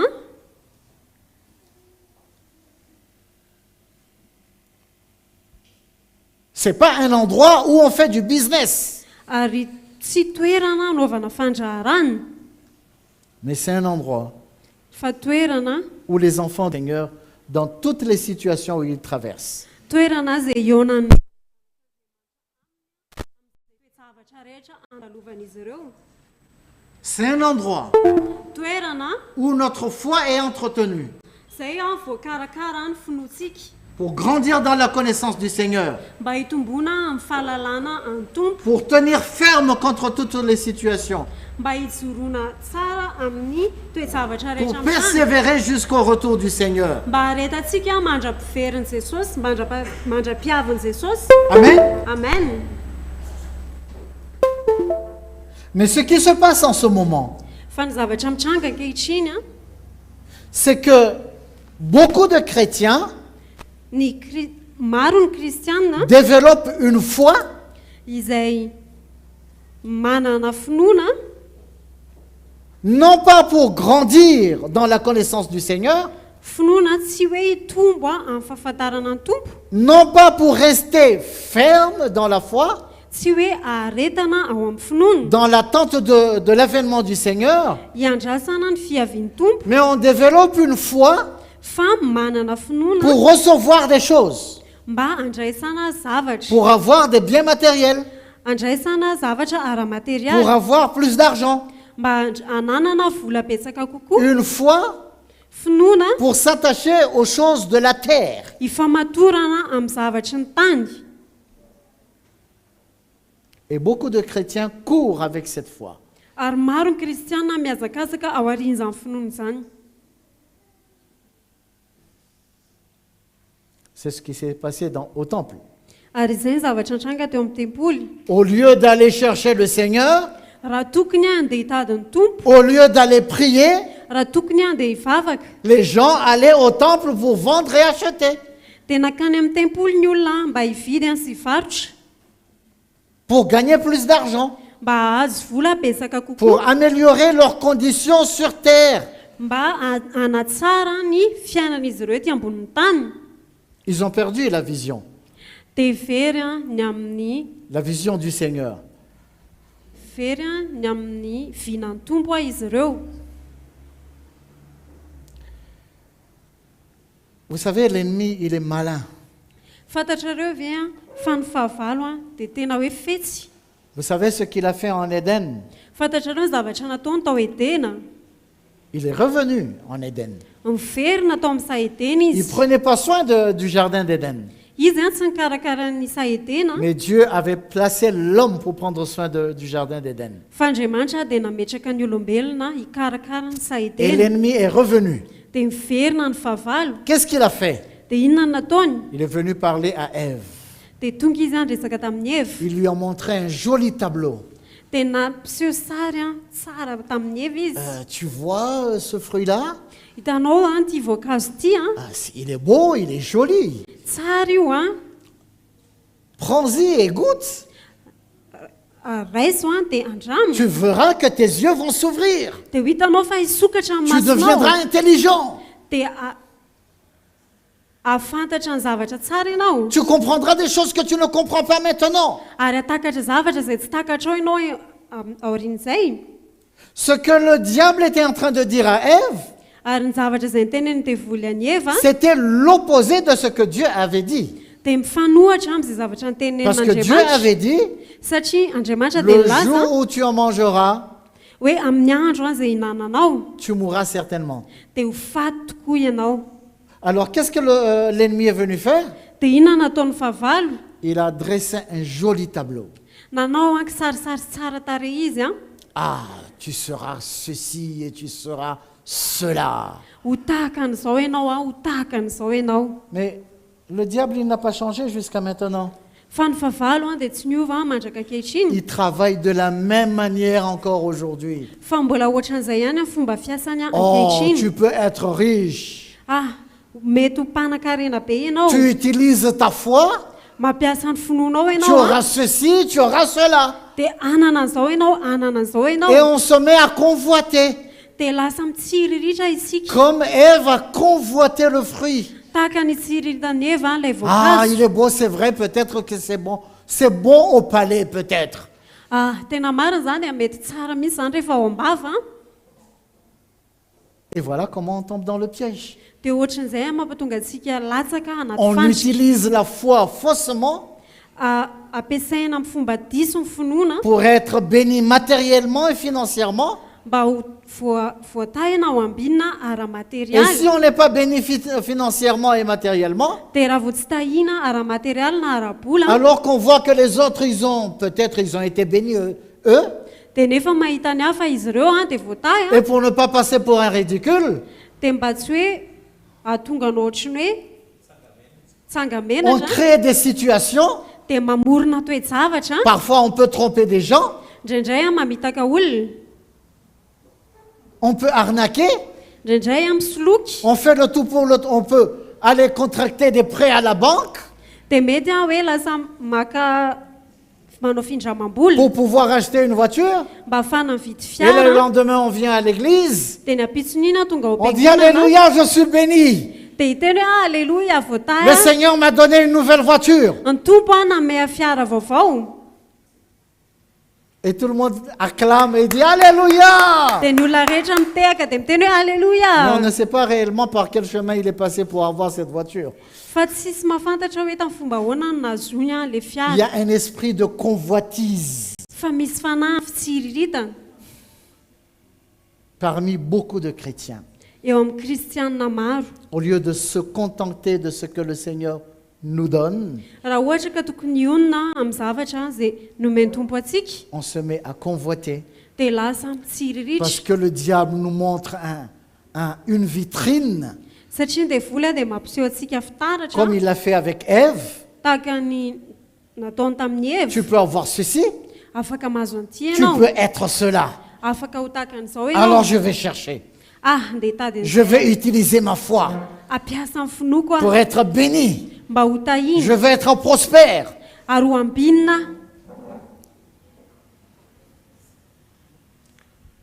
C'est pas interdit de faire le business, tsy voarara kory any manao fandraharana mais il faut savoir où faire le business. fa mila mahafantatra tsika hoe aiza no anaovana fandraharana On ne fait pas du business à l'église. ary tsy ato am-piangonana ny fanaovana fandraharana L'église, fa ny fiangonana c'est l'endroit où nous avons besoin de nous entretenir les uns les autres, dia toerana tokony hoe ifampikarakara atsika nous édifier les uns les autres. ifampandrosoantsika Amen. amen C'est l'endroit où nous avons besoin de connaître le Seigneur, ary toerana izay tokony ahafantarantsika ny tompo alalantsika ny tompo de grandir dans la connaissance du Seigneur, ary tombo amin'ny fahalalana ny tompo d'avoir cette foi sincère ary anana izay finoana tsotra izay qui nous permet de finir la course. izay a amelatsika ambita ny azakazaka Nous avons une course, frères et sœurs, fa manana azakazaka tsika raha lasaina et bavy nous avons besoin de finir cette course. dia mila mamita an'izay azakazaka Et en izay faisant cette course, dia rehefa miazakazaka nous isika avons un objectif. dia misy tanjona Nous devons faire très attention dia mila mitandrina isika de ne pas être divertis par ce qui se passe à droite et à gauche. so dia hovariana amin'izay zavatra mitranga amin'ny akaviana amin'ny akavanantsika Nous avons un objectif fa manana et notre tanjona isika regard doit être fixé sur cet objectif-là. dia ny masosika tokony mibanjina an'izany tanjona izany Le Seigneur, il sait tout ce dont nous avons besoin, ny tompo a mahafantatra izay zavatra ilayntsika mais rehetra nous avons besoin d'être sages. fa mila endry isika Amen. amen Il a promis qu'il ne nous abandonnera pas. izy a dia niteny hoe tsy hafoy atsika Il prend soin de nous. izy no hikarakara atsika C'est lui qui est assis sur son trône. ary izy a no mitoetra eo amin'ny seza Et nous fianganana sommes ses enfants. isika dia zanany Nos enfants, ils sont précieux pour nous, n'est-ce pas? Ny zanakitsika dia sarobidy amintsika sa tsy zany? À combien plus forte raison, nous, à l'égard du Seigneur. Dia ohatran'izay ihany koa isika eo anatrehan'ny tompo. Le Seigneur, il nous aime. Ny tompo dia tia antsika. Il pense à nous. Izy dia mieritreritra Il antsika, prend soin de nous. mikarakara antsika. Amen. Amen. Jésus nous a dit de chercher d'abord son royaume et sa justice. Jesosy dia niteny tamintsika hoe hitady amin'ny fanjakany sy ny fahamarinany Et que aloha, toutes ces choses nous seront données par la dia suite. hanampy antsika ny zavatra rehetra manaraka Il an'izay. ne nous a pas dit de chercher ces choses, Izy tsy niteny antsika hitady andreny zavatra mais il nous a ireny, dit de chercher son royaume et sa justice. fa izy dia niteny tamintsika hoe katsao ny fanjakany C'est tout sy ce ny dont nous avons fahamarinana. besoin de chercher. Izay ihany tokony ho Son katsatsika, royaume et sa justice. ny fanjakany sy ny Mais fahamarinana. toutes ces choses, Fa ny zavatra rehetra, toutes les choses dont nous avons besoin, izay rehetra ilayntsika, il sait que nous avons besoin. fantany hoe ilayntsika Et ce zany. n'est pas un péché de lui apporter, de lui faire connaître nos besoins. Ary tsy fahotana ny mampafantatra azy ny zavatra ilayntsika. Ce n'est pas un péché. Tsy fahotana Le péché, zany, c'est la convoitise. fa ny fahotana dia ny fitsiriritana. Mais apporter nos besoins devant le Seigneur, ce n'est pas un péché. Fa ny mitondra ny zavatra ilayntsika eo anatrehan'ny tompo tsy fahotana zany. Mais nous avons besoin d'être sages, Fa mila endry isika comme Salomon. tahaka ny Solomona. Comment Salomon a fait? Ahoana ny nataon'ny Solomona? Nous avons besoin d'apprendre. Mila mianatra aminy isika. Quelle a été la sagesse de Salomon? Nanahoana ny fahendren'ny Solomona? Il y a une chose que Salomon avait compris. Ary ny zavatra iray takatry Solomona, Qu'est-ce qu'il avait compris? inona ny zavatra takany? 1 Roi chapitre 3. Mpanjaka voalohany toko fahatelo.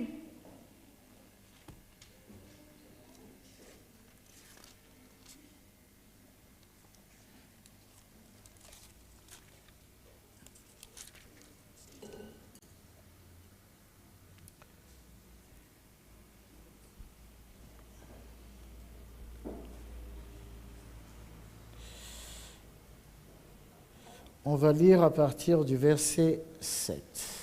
Fakisika manomboka amin'ny andiny fafito. Maintenant, Éternel mon Dieu, tu as fait régner ton serviteur à la place de David, mon père.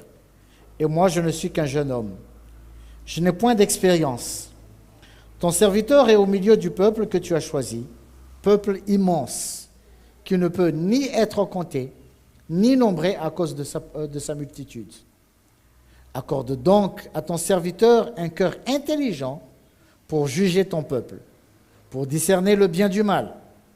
Car qui pourrait juger ton peuple, ce peuple si nombreux?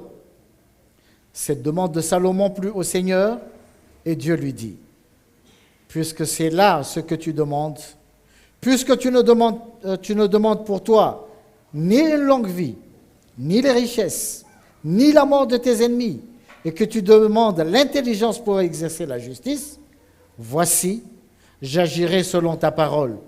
Je te donnerai un cœur sage et intelligent, de telle sorte qu'il n'y aura eu personne avant toi, qu'on ne verra jamais personne de semblable à toi. Je te donnerai en outre ce que tu n'as pas demandé, des richesses et de la gloire, de telle sorte qu'il n'y aura pendant toute ta vie aucun roi qui soit pareil, Andiny fafito. qui soit ton pareil. Ary ankehitriny Jehovahandriamanitro, ianao efa nampanjakay mpanomponao andimby an'i Davida raiko, nefa izao dia mbola zaza ihany, ka tsy fantatra akory izay fivoaka sy fiditra. Ary izaho mpanomponao koa dia ao amin'ny olonao izay nofidianao, sady olona betsaka tsy tambisaina ary tsy hita isa noho ny hamarony. Koa omeo ahy mpanomponao saina malady, hoentiko mitsara ny olonao, ahaizako manavaka ny sosiny ratsy, fa iza moa no mahay mitsara izao olonao betsaka izao. Ary sitrako ny tompo ny nangatahany Solomona izany zavatra izany, ka dia hoe Andriamanitra taminy, satria nangataka izany zavatra izany ianao fa tsy ny ho ela velona na harena na ny an'ny favalinao, fa fahaizana tsara no nangatahinao. Dia indro efa nanao araka ny teninao aho, ka indro efa nanome anao saina endry sady mahiratra, ka tsy nisy tahaka anao ny teo alohanao ary tsy hisy ho tahaka anao ny ato aorianao ary na izay zavatra tsy nangatao anao aza dia efa nomeko anao koa dia arena sy voninahitra ka tsy hisy mpanjaka tahaka anao amin'ny andronao rehetra. Salomon, il n'avait pas encore reçu la sagesse. Solomona dia mbola tsy nandray any fahendrena. Il n'avait pas encore reçu la sagesse. Mbola tsy nandray any fahendrena izy teto. Tsy nahazo ny fahendrena. Il a fait une demande au Seigneur. Fa nanao fangatahana tamin'ny tompo izy. Il a dit, Seigneur, Dia niteny izy hoe tompo, je veux appliquer mon cœur à ton royaume. hoe tena tiako ny foko a hiasa ho amin'ny fanjakanao Je veux m'occuper de tes affaires. ary te hikarakara ny raharanao aho. Mais qui suis-je? Je suis un humain. Fa zany efa dia olombelona ihany. Je ne peux pas m'occuper de tes affaires, moi, un humain. Ary tsy afaka mikarakara ny raharanao aho maha olombelona. Donne-moi la sagesse, Seigneur, Fa ome fahendrena tompo de prendre soin de ton peuple. hikarakarako any vahoakanao. Mes frères, Raha lasaina bavy a rahalahy ne pensez pas que c'est une mince affaire de prendre soin de l'Église. aza mieritreritra hoe zavatra maivana zany fikarakarana ny fiangonana zany. On a beaucoup de cas, beaucoup de situations. Fa misy tranga-javatra maro be a. Parfois, on dit, Seigneur, pourquoi tu m'as appelé, pourquoi tu m'as mis là? Indraindray a dia tena miteny mihitsy hoe tompo fa maninona zany natsoinao fa maninona nataonao eto a. Pourquoi pas une autre personne? Fa maninona tsy ny olona hafa. On reçoit toutes sortes de coups. Ary mandray a dona maro be a. On reçoit toutes sortes de paroles, Ary mahavoaray a teny karazana teny maro, toutes sortes de critiques. karazana fitsikirana, Toutes sortes de situations. karazana toe-javatra. On doit encaisser. Dia mila hiaretana zany. Et parfois, quand on fait ou quand on dit une chose, Dia indraindray a rehefa miteny zavatra anankiray na manao zavatra ray, ça ne donne pas la satisfaction à celui qui nous écoute. dia tsy manome fafampo an'ilay izay mihaino a. Parce que la personne a sa façon de penser. Satria ilay olona manana fomba fieviny. Et nous, on doit chercher en permanence le cœur du Seigneur dans toutes les situations. Dia izahay a mila mikatsaka mandrakariva ny fon'Andriamanitra eo amin'ilay toe-javatra Et anankiray. souvent, amin'ny toe-javatra la rehetra. direction du Seigneur, Dia indraindray ny fitarihan'ny tompo a. elle est complètement différente de ce que vous attendez. Dia tena tsy mitovy mihitsy na mifanohatra amin'izay indrasanareo. Et on peut se fâcher. Dia indraindray a mety tesitra. Alors Salomon, Fa izy Solomona, qu'est-ce qu'il a fait? inona nataony? Il a dit, Seigneur, j'ai besoin de ta sagesse Hoy tompo tena mila ny fahendrenao a pour prendre soin de tes affaires. mba hikarakarako any raharanao. Il n'a pas dit, bénis-moi, Izy tsy niteny hoe tahio a, rends-moi riche, ataovy manan-karena, écrase tous mes ennemis, ataovy eo an-tongotry ny favaliko, rends-moi célèbre, fort, puissant. ataovy malaza mahery a. Mais Seigneur, donne-moi un cœur Fa hoe tompo ome fo a, qui me permettra de connaître ton cœur fo ahafahako mahafantatra ny fonao, pour prendre soin de ton peuple. mba hikarakarako any vahoakanao. Mais cette demande n'a pas laissé le Seigneur indifférent. Fa io fangatana io a dia niraisy ny tompo.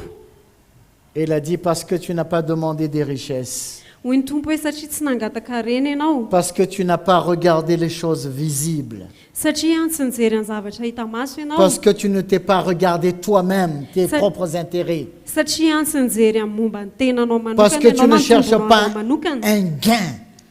satria tsy nitady tombony ianao. Alors je vais te donner la sagesse Dia omeko anao any fahendrena que tu m'as demandé izay pour nangatahanao prendre tamiko soin de mon peuple. mba hikarakarana Mais ny plus vahoaka. encore, Fa mihoatra an'izay je vais te donner ce que tu n'as pas demandé. omeko anao zay tsy Je nangatana vais te donner la richesse. omeko anao ny harena Pourquoi Dieu lui a donné la richesse? fa maninona andriamanitra nanome azy harena Parce qu'il avait déjà de l'intelligence, de la sagesse pour prendre soin de ses richesses. satria izy efa nanana saina nahiratra sy fahendrena hikarakarana andreo harendreo C'est bien d'être prospère, tena tsara no hoe ambinina mais c'est mieux encore d'avoir la sagesse pour prendre soin de cette prospérité. fa tsara kokoa raha manana fahendrena hikarakarana andro fanambinandreo Parce que si on n'a pas la sagesse de Dieu satria raha tsy manana ny pour fahendrena prendre soin des biens que le Seigneur nous a confiés, hikarakarana na hitantanana ny zavatra zay nomeny tompo atsika nous allons changer de Dieu. dia hiova andriamanitra isika On aura un autre Dieu. anan'andriamanikava isika Ce sera maman qui va nous diriger par la suite. dia lasa mamona no hitondra atsika ao aorian'izay tarika atsika ao aorian'izay Vous vous rappelez, la semaine dernière, on a parlé de l'homme riche, tadidinareo tsika tamin'ny heriny a resaka an'le lehilahy mpanan-karena à qui le Seigneur lui avait demandé de vendre tout ce qu'il avait. izay nangatany tompo taminy a ny varotra ny Pour le fanana suivre. rehetra mba hanarany azy C'était pas possible pour lui. fa tsy possible ho azy Parce le que izy, son cœur était attaché justement à ses satria biens. ny fony a dia tena mifamatotra indrindrandrindra tamin'ireo Toute sa fananandreo confiance était sur l'argent, ary sur les mifatriny richesses. rehetra dia tao amin'ny hareny tamin'ny vola C'était son Dieu. ary izay anao andriamanina Son cœur était attaché aux biens matériels et financiers ny fony a dia mifamatotra tamin'ny zavatra ara-materialy a sy ara-bola et il a perdu ce qui est en réalité la véritable bénédiction. dia very a teo aminy a ny tena fitahiana Je disais au début que notre Père, il est riche. teneniko tamin'ny voalohany teo hoe ny raintsika dia mpanan-karena Il est extrêmement riche, Dieu. izy a dia tena manan-karena be Et nous andriamanitra sommes ses enfants. isika dia zanany Nous sommes donc des héritiers, isika zany a des mmpandova co-héritiers en Christ. sy mpiray lova amin'ny kristy Amen. amen Mais de quelle richesse est-ce qu'on est en train de parler? fa inona ny harena zay resantsika Parce que tant que nous demeurons dans cette chair satria raha mbola mitoetra ao anatin'ny nofo isika et nous raisonnons selon notre propre entendement, ary raha ohatra ka mbola miankina sy mieritreritra isika amin'ny fomba fieritreretantsika na fatakaratsika les richesses que nous risquons de voir ny harena zay ho hitantsika seront des richesses matérielles et financières, dia harena ara-materialy a sy ara-bola des choses périssables. zavatra zay mandalo Mais si nous avons notre regard fixé vers le Seigneur, fa raha ohatra itsika ka mibanjina ny tompo le domaine de définition de la richesse va changer. dia ny famaritana ny atao hoe harena dia iova Nous comprendrons les richesses telles que le Seigneur l'entend. dia atakatra isika ny harena araka ny famaritan'ny tompo azy Et la Bible nous encourage à être riches. ary ny baiboly a dia mampirisika atsika mba hanan-karena Je répète, hein. La Bible nous encourage à être riches. ny baiboly a dia mampirisika atsika mba hanan-karena Vous avez entendu ça? herinareo ve zany Vous avez entendu? herinareo tsara La Bible nous encourage à être riches. ny baiboly a dia mampirisika atsika mba hanan-karena Mais de quelle richesse la Bible est en train de nous parler? fa inona ny harena zay resan'ny baiboly amintsika eto Avoir beaucoup d'argent? hanana vola be ve De l'or? volamena Avoir un compte bancaire bien garni? hanana compte any amin'ny banky azy tena feno 1 Timothée chapitre 6. timoty voalohany a toko fahenina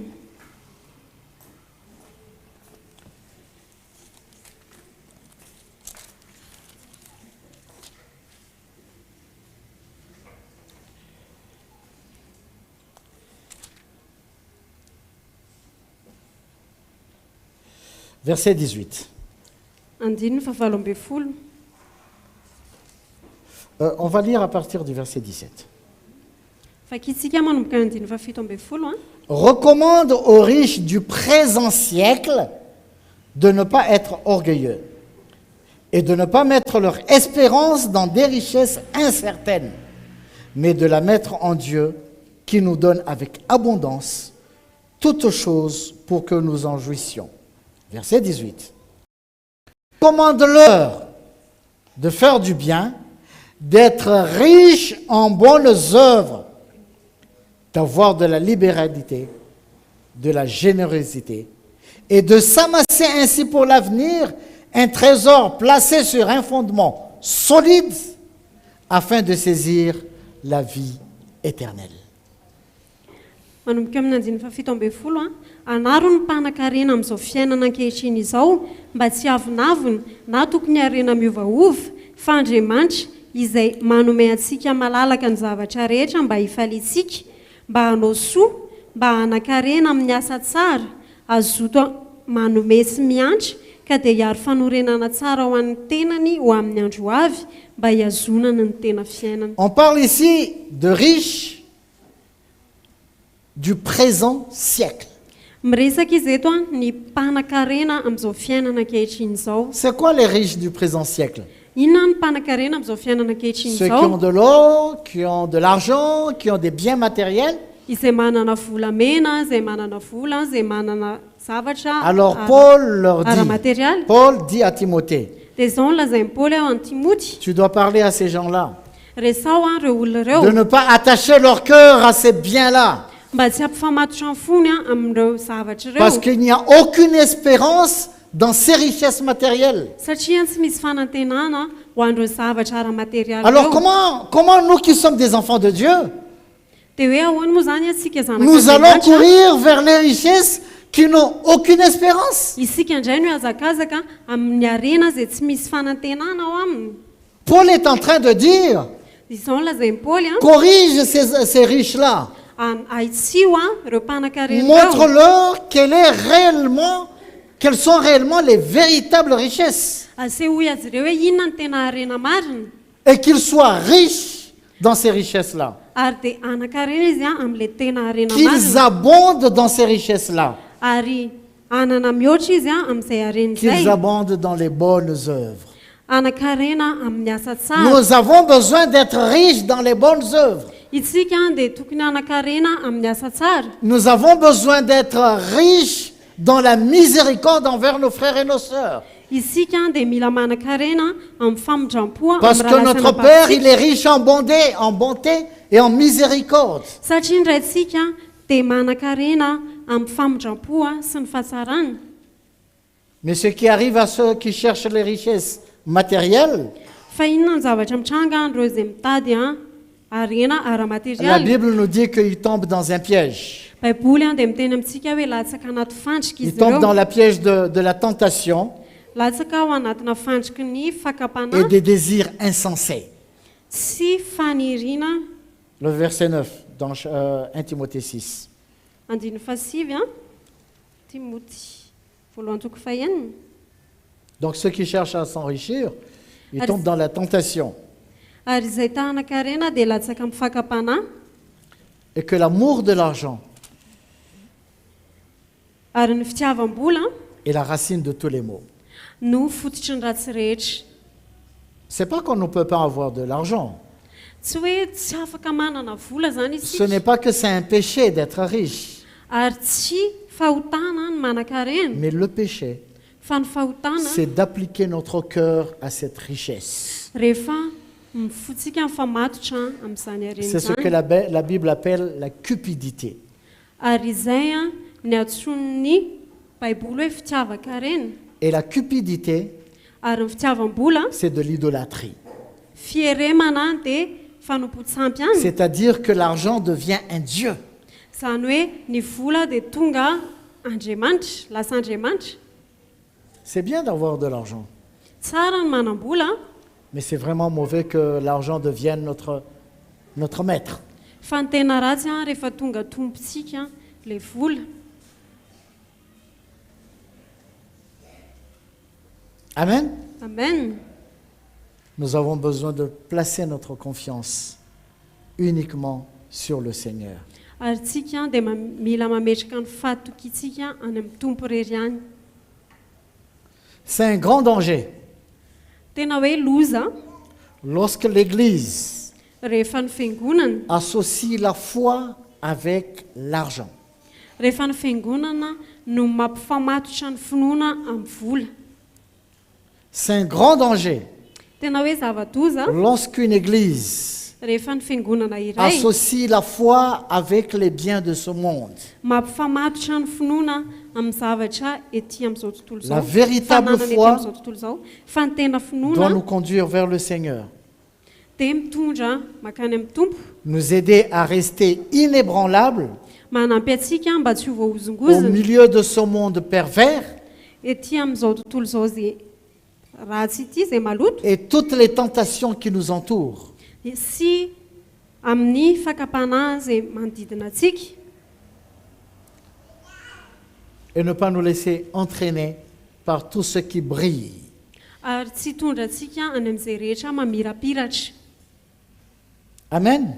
Amen.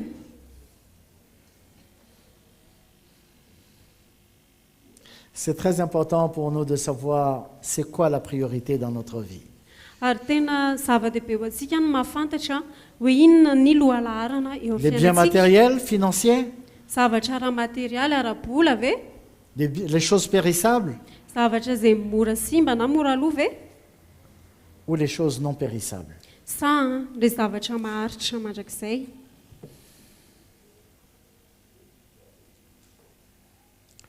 Le malin, il agit Ary ny ratsy dia mihetsika et izy, il va agir de plus en plus. dia hiasa hatrany hatrany izy. La Bible dit qu'il va tromper même les élus. Ary ny baiboly ary dia milaza hoe na ny voafidy ary dia ho voafitaka. Il va faire le tout pour le tout Dia hanao ny zavatra rehetra izy pour tromper les enfants de Dieu. mba mitahana ny zanak'Andriamanitra. Mais si notre foi Fa raha ny finoantsika n'est pas fondée sur une bonne base, tsy miorina amin'ny fototra tsara, on sera facilement influencé. dia mora voatoana isika. C'est pour cela que nous avons besoin de veiller, Dia izay mahatonga antsika hoe mila miambina d'être prudent. ary mailo. Il y a des gens que le Seigneur a bénis matériellement et financièrement, Misy andreo olona izay nitahian'Andriamanitra ara-bola sy ara-materialy, mais il y a des gens qui n'ont pas cette richesse matérielle et financière. fa misy olona izay tsy manana an'izay harena ara-bola izay. On en parle très souvent. Izay resana matetika. On a parlé de l'église de la Macédoine, Resaka antsika momba ny fiangonana Makedonia, qui malgré leur pauvreté profonde, izay natao anatin'ny fahatrana lalina ary, ils avaient des richesses inestimables en eux, dans dia leur tena cœur, hoe nanana harena tsy voavidy vola izy tao anatin'ny foniny. et reçoivent des éloges dans la parole de Dieu. Ary izy ireo dia Des éloges, des honneurs. na voaray dia raha tao amin'ny tenin'Andriamanitra no dia iray ny tenin'Andriamanitra. Qu'est-ce que nous voulons? Inona ny ilay Recevoir des éloges du monde andray voninahitra ety amin'izao tontolo izao ve parce que nous avons beaucoup d'argent, satria tsika manam-bola, parce que nous avons beaucoup de choses matérielles, satria tsika manana zavatra ara-materialy be ou dia be, recevoir des éloges de la part du Seigneur sa mandray dera avy parce que amin'Andriamanitra, notre richesse est dans notre cœur. satria ny arentsika dia ao anatin'ny fotsika. Des richesses impérissables Arena izay tsy mora aloha, que personne ne peut voler. izay maharitra ary tsisy afaka mangalatra an'izany. Amen. Maka izany. Amen. Amen. Amen. Soyons fortifiés, frères et sœurs. Tena hoe andao isika ahera lasianabavy Vous aussi qui nous suivez en ligne, ianareo izay manarika any amin'ny vantana ihany koa. nous avons besoin ensemble de veiller. Tena hoe mila miaraka miambina isika Et de chercher la vérité. ary tady ny Et de famarinana, ne pas nous laisser tromper ary tsy hamelatsika ny tenantsika par ho l'ennemi qui travaille encore voafitaky ny favalo izay mbola miasa et qui va ankehitriny, continuer à travailler davantage ary izy dia mbola itoy asa hatrany pour hatrany, tromper davantage, mbola mitaka hatrany pour induire en erreur beaucoup de chrétiens, mba hitondra ny kristianina any amin'ny pour fahadisoana, les amener à s'attacher à ce monde hitondra azy ireo hifamatitra amin'izao et tontolo aux izao choses de ce monde. sy ny zavatra izao tontolo izao. Que le Seigneur vous bénisse. Ny tompo anehita ianareo. Amen. Amen. Les jours sont mauvais. ary ratsy ny fotoana ny andro mais le Seigneur est le plus que jamais à la porte. fa ny tompo dia efa tena memanakaiky efa eo Gardons am-baravarana cette espérance, ary andao isika hiazona zay gardons fanantenana cette zay foi andao isika hiazona zay finoana zay et restons fidèles. dia andao toetra atoky Parce que si nous sommes fidèles, satria raha matoky isika lui, il est beaucoup plus fidèle que nous. dia izy dia mbola matoky Ne mihoatra nous laissons kokoa pas ny isika tromper par tout ce qui brille. andao isika tsy ho voafitaky izay mamirapiratra Ne nous rehetra laissons pas tromper par les ruses du diable. andao isika tsy ho voafitaky ny fandriky ny fahavalo Parce que lui, c'est un menteur. satria izy dia mpandaingy Il a menti dès le commencement. efa nanomboka hatrany amin'ny voalohany izy Et il continue à mentir. dia mbola mitohy Et il va mandainga foana mentir izy davantage. dia mbola andainga hatrany Mais izy gardons notre cœur fa andao hiazona dans fotsika le Seigneur. ao amin'ny tompo Et cherchons dia andao hitady tout ce qui izay rehetra à notre croissance spirituelle. izay rehetra mampandroso atsika ara-panahy Amen. amen Nous allons nous lever. hiaraka hitsangansika Alléluia. Alléluia. Merci Jésus. alleloia misaotra jesosy Merci Seigneur. misaotra tompo Seigneur, nous voulons te rendre grâce tompo dia hisaotranao izahay pour la lumière que tu nous donnes. ny amin'ny fahazavana izay omenao Tu nous apprends, Seigneur, tompo mampianatra anay ianao à connaître et reconnaître la vraie valeur des choses ahafantatra ny tombam-bidy ana ny lanjan'ny zavatra et anankiray appliquer nos cœurs dans ces choses-là. ary ampifamatotra ny fonayany izany zavatra izany Seigneur, attire-nous de plus en plus à toi, Seigneur.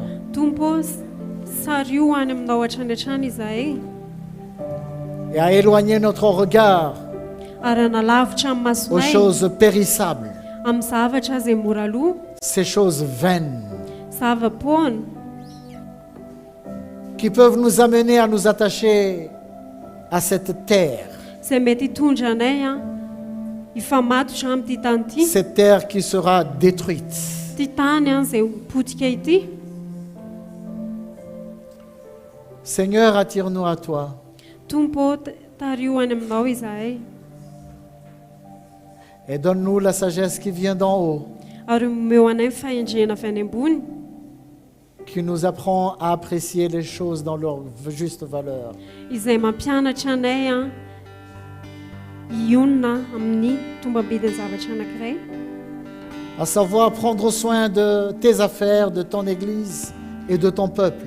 mba ahafahanay mikarakara ny fiangonanao ny raharanao ny vahoakanao À nous servir de tout ce que tu nous as donné ary ampiasa izay rehetra omenao anay pour l'édification du corps de Christ, mba ho fampandrosoana ny tenan'i Kristy pour la construction de ton Église, Seigneur, ho fananganana fiangonanao pour tompo l'avancement de ton royaume. ho fampandrosoana ny fanjakanao Que ce que tu nous as donné gratuitement, Seigneur, ary izay nomenao anay maimaimpona tompo nous puissions les donner à ton peuple, à tes enfants. dia tena hoe afaka omenay ny zanakao ny vahoakanao ihany koa izany Parce que ce sont des richesses, Seigneur, que tu nous donnes. satria arena izay nomenao anay Les révélations que tu nous donnes, Seigneur, fanambarana izay nomenao anay sont pour tes enfants, dia ho an'ny sont zanakao pour ton peuple, ho an'ny sont vahoakanao pour ton Église. ho an'ny fiangonanao Les révélations que tu nous donnes, Seigneur, que tu donnes à ton Église, Seigneur, ary ny fanambarana izay omenao ny fiangonanao c'est pour l'édification. dia ho an'ny fampandrosoana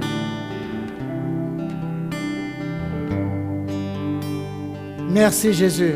misaotra Pour jesosy toutes ces pierres précieuses, ny amin'ireo vatosoa maro toutes be ces révélations, ny amin'ireo fanambarana ta maro be bonté, ta grâce, ta fidélité, ny amin'ny fahasoavanao ny Ton amin'ny amour. fatokinao ny fitiavanao toutes les richesses spirituelles, Seigneur, ary ny arem-panahy que tu veux rehetra nous donner. izay tiana omena Éloigne anay notre cœur, Seigneur. tena hoe alaviry ny fonay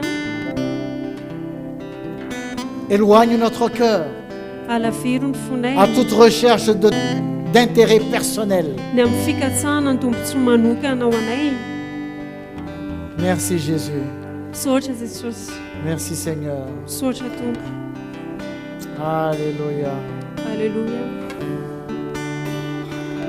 Merci Seigneur.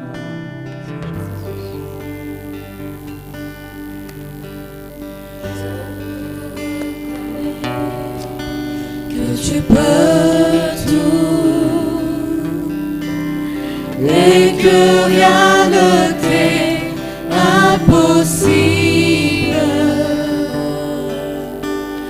Je reconnais que tu peux tout et que rien ne t'est impossible. Seigneur, fais-moi voir ta gloire. Seigneur, fais-moi voir ta gloire. Ta gloire, Seigneur. Seigneur, fais-moi voir ta gloire. Je reconnais que tu peux tout et que rien ne t'est impossible.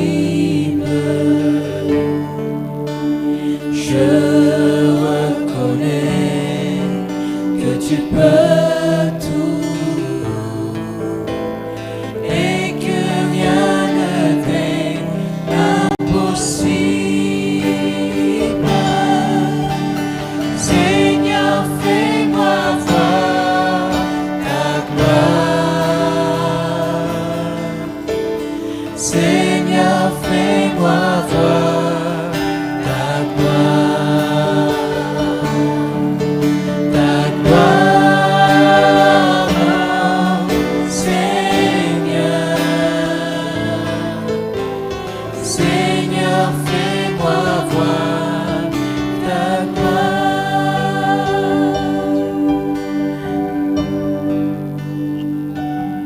Alléluia. La sena bavy eo amin'ny fiandrianany Andriamanitra, masy mandidiny amin'ny zavatra rehetra Andriamanitra, eo an-tanany zavatra rehetra ary androany tompo dia tena ty ampahery atsika na manahoana ny zavatra mety andalovantsika amin'izao fotoana izao, na situation manahoana no tena atoky an'Andriamanitra isika, no tena hiverina amin'ny fahatokiana an'Andriamanitra, satria tsy zavatra tsy hain'Andriamanitra tao. Hain'Andriamanitra tao ny manova mety situation eo aminao, na ny zavatra mety atrehanao androany. Fa Andriamanitra dia marina izy ary matokony amin'ny teny izay efa nambarany tamintsika tsiraray avy, ary zavatra efa nambarany taminao mety tsy tanteraka androany rapitso afaka ray volana, afaka roa volana, afaka ray taona, fa matoky Andriamanitra ny amin'ny zavatra ambarany, matoky Andriamanitra ny amin'ny zavatra efa niteneniny. Andao tena hijanona toky azy raha lasy anabavy, andao tena hiandry azy raha lasy anabavy, andao anatena azy raha lasy anabavy, satria izay le Andriamanitra izay tompontsika. Andao tena hitoetra mahintsy ao aminy, hijoro marina ao aminy, na inona ny zavatra mety atrehanao, na inona ny zavatra mety mitranga eo aminao, na situation tokantranonao zany, na fiaina tokantraninao, na momba ny zanakao, na momba ny vadinao, na momba ny fiainanao, na ny tsy fahampiana misy eo aminao. Ndao tena hibanjana n'Andriamanitra trany isika, ndao hiandry an'Andriamanitra trany isika, na mety aretina mandala eo amin'ny fiainanao zany, fa marina Andriamanitra, matoky Andriamanitra. Ary efa niteny tamintsika Andriamanitra tamin'ity maraina ity, mba tsy ovaova ny fijerintsika, tsy ovaova ny saintsika, fa tena hibanjina n'Andriamanitra ary hitoky amin'Andriamanitra, satria izy no mahefa ary mahatateraka ny finoantsika rehetrarehetra. Alleluia. Makasitraka Jesosy. Lo tsika hiomana ny amin'ny fandraisana fanasany tompo amin'ity maraina ity. Zany tokoa ny tenin'Andriamanitra ary fantatro hoe ao anatin'izany dia miantso antsika tsiraray avy Andriamanitra. Eo alohantsika amin'izao fotoana izao ny mofo izay tandidina ilay tenin'i Kristy izay nivaky vakiny. Ary Jesosy nanao ohatra ao antsika tsiraray avy araka ny tenin'Andriamanitra hoe Jesosy dia nilaza hoe ety amin'izao tontolo izao nahitanareo fahoriana fa matotsy fa za ifanaresy an'izao tontolo izao. Tsy niteny fotsiny izy fanaresy izy fa efa niatritra an'izany rehetrarehetra izany izy.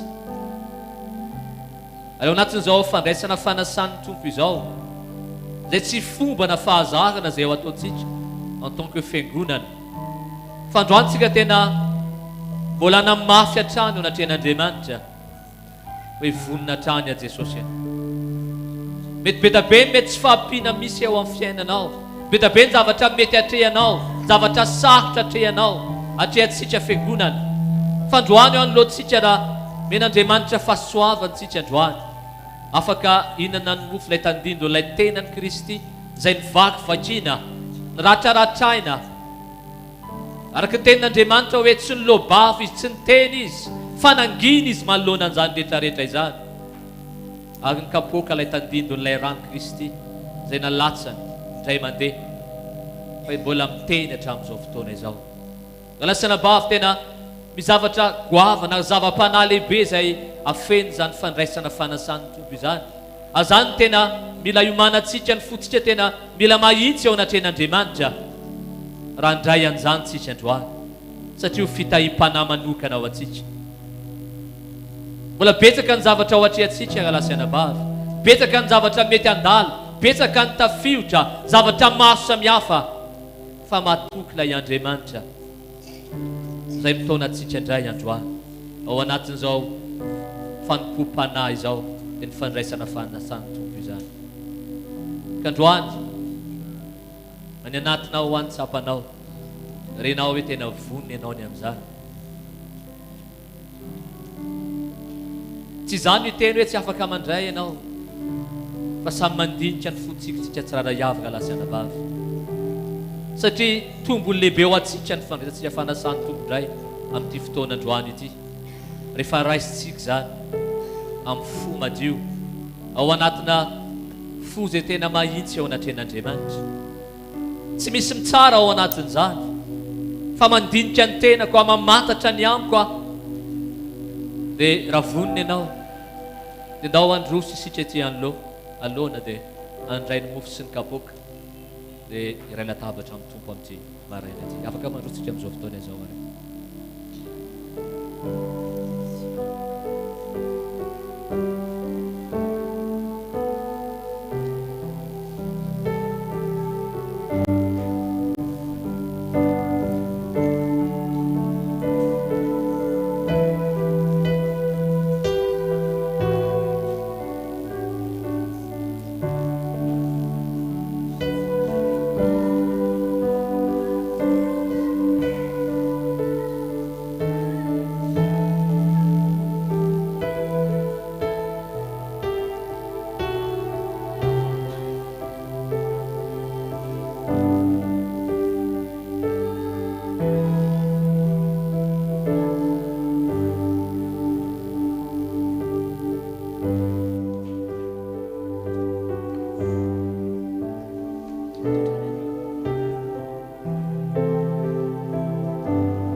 Raha eo makasitraka nao izahay, tena mifonao Andriamanitra dia tsy tianao hisy overina dia ray akory ary aminay tsiraray avy. Zany fo zany dia manifestenao foana eo aminay, nanomboka tamin'ny nanoloranao an' Jesosy Kristy ilay zanakao ho sorona ho fanavotana anay. Tompo tsy mijanona ianao ary tsy mitsahatra, mampahery anay, miteny aminay, manambara ny fonao aminay, ary manokatra an'izao fahasoavan'izao indray androany. Afana indray Tompo mbola tena ho tafakambana aminao misimisy kokoa hatrany. afanay tena miakitra, mety miakitra fahoriana mihitsy ary ao anatin'izany. Nefa tompo tena zava-dehibe loatra zany tompo, satria misy tanjona zay tianao atongavanay dia le fiainana mandrakizay zany. Androany tompo tena makasitraka misaotra ny amin'ny tenanao Kristy zay nivaky vakiana. Mety mofo ny ampelantananay, fa tandindo n'ilay tenanao zay nivaky vakiana izany. Ako tena mbola tia ampatsiahinay hatrany ianao Andriamanitra, mba ahafahanay tena miara miombona amin'izany fijaliana ao zany Jesosy. Mba tsy ahafahanay teny tompo hoe aiza foana ianao Andriamanitra, fa ahafahanay tena miara miakitra aminao. Araky ny tenin'ny Paoly tena maty isan'andro izahay. Tompo tena misaotra ny amin'izany fahasoavana lehibe zany, satria nambaranao taminay ny afatry ny azo fijaliana. Mba ahafahanay Andriamanitra ray tena miaina marina n'izany fiainana miaraka aminao zany. Dia androany tompo raha ihinana ny mofo izahay, ilay tandindo ny tenanao zay nivaky vakiana, tsy hinana an'izany amin'ny fahazarany zay Jesosy, fa hitsakotsako an'izany dia saintsaina ty anatinay. Ny amin'ny toerana izay hitondranao anay, ahafahanay mandany tenanay ary mitondra ny azo fijalianay isan'andro. Inana ny mofo tsika androany lalasiana bavy ary tena hisaotra ary saintsaina lalany anatsika hatrany any. Samy inana ny mofo tsika amin'izao fotoana izao.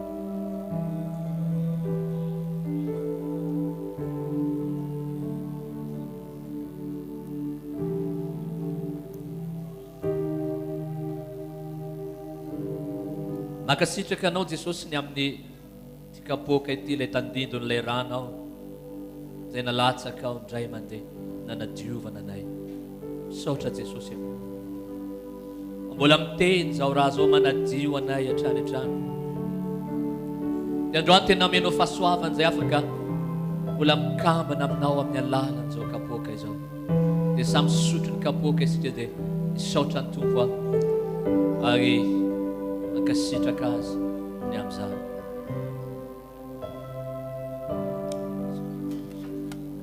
Halleluja. Mankasitraka Jesosy. Tena feno fankasitrana lalanao zay Jesosy. Ny amin'ny zavatra rehetra, ny amin'ny sorona, ny amin'ny fotoana, ny amin'ny fanompompanà zay navelanao indray afaka nataonay tamin'ity fotoana androany ity. Maverina aminao ny voninahitra rehetra, ny fankasitrana, ny fiderana, ny fanandratana ho anao ilay Andriamanitra tompo, ilay masina. Dinao Andriamanitra ny omba hitantana, ampijoro ary ampitoetra anay hatrany. Mba ahafahanay Andriamanitra ray makivaky ny herinandro ty miaraka amin'ilay fahasoavana avy aminao, na hery avy aminao, amin'ny anaran'i Jesosy. Amen. Amen. Samy azy toerantsika.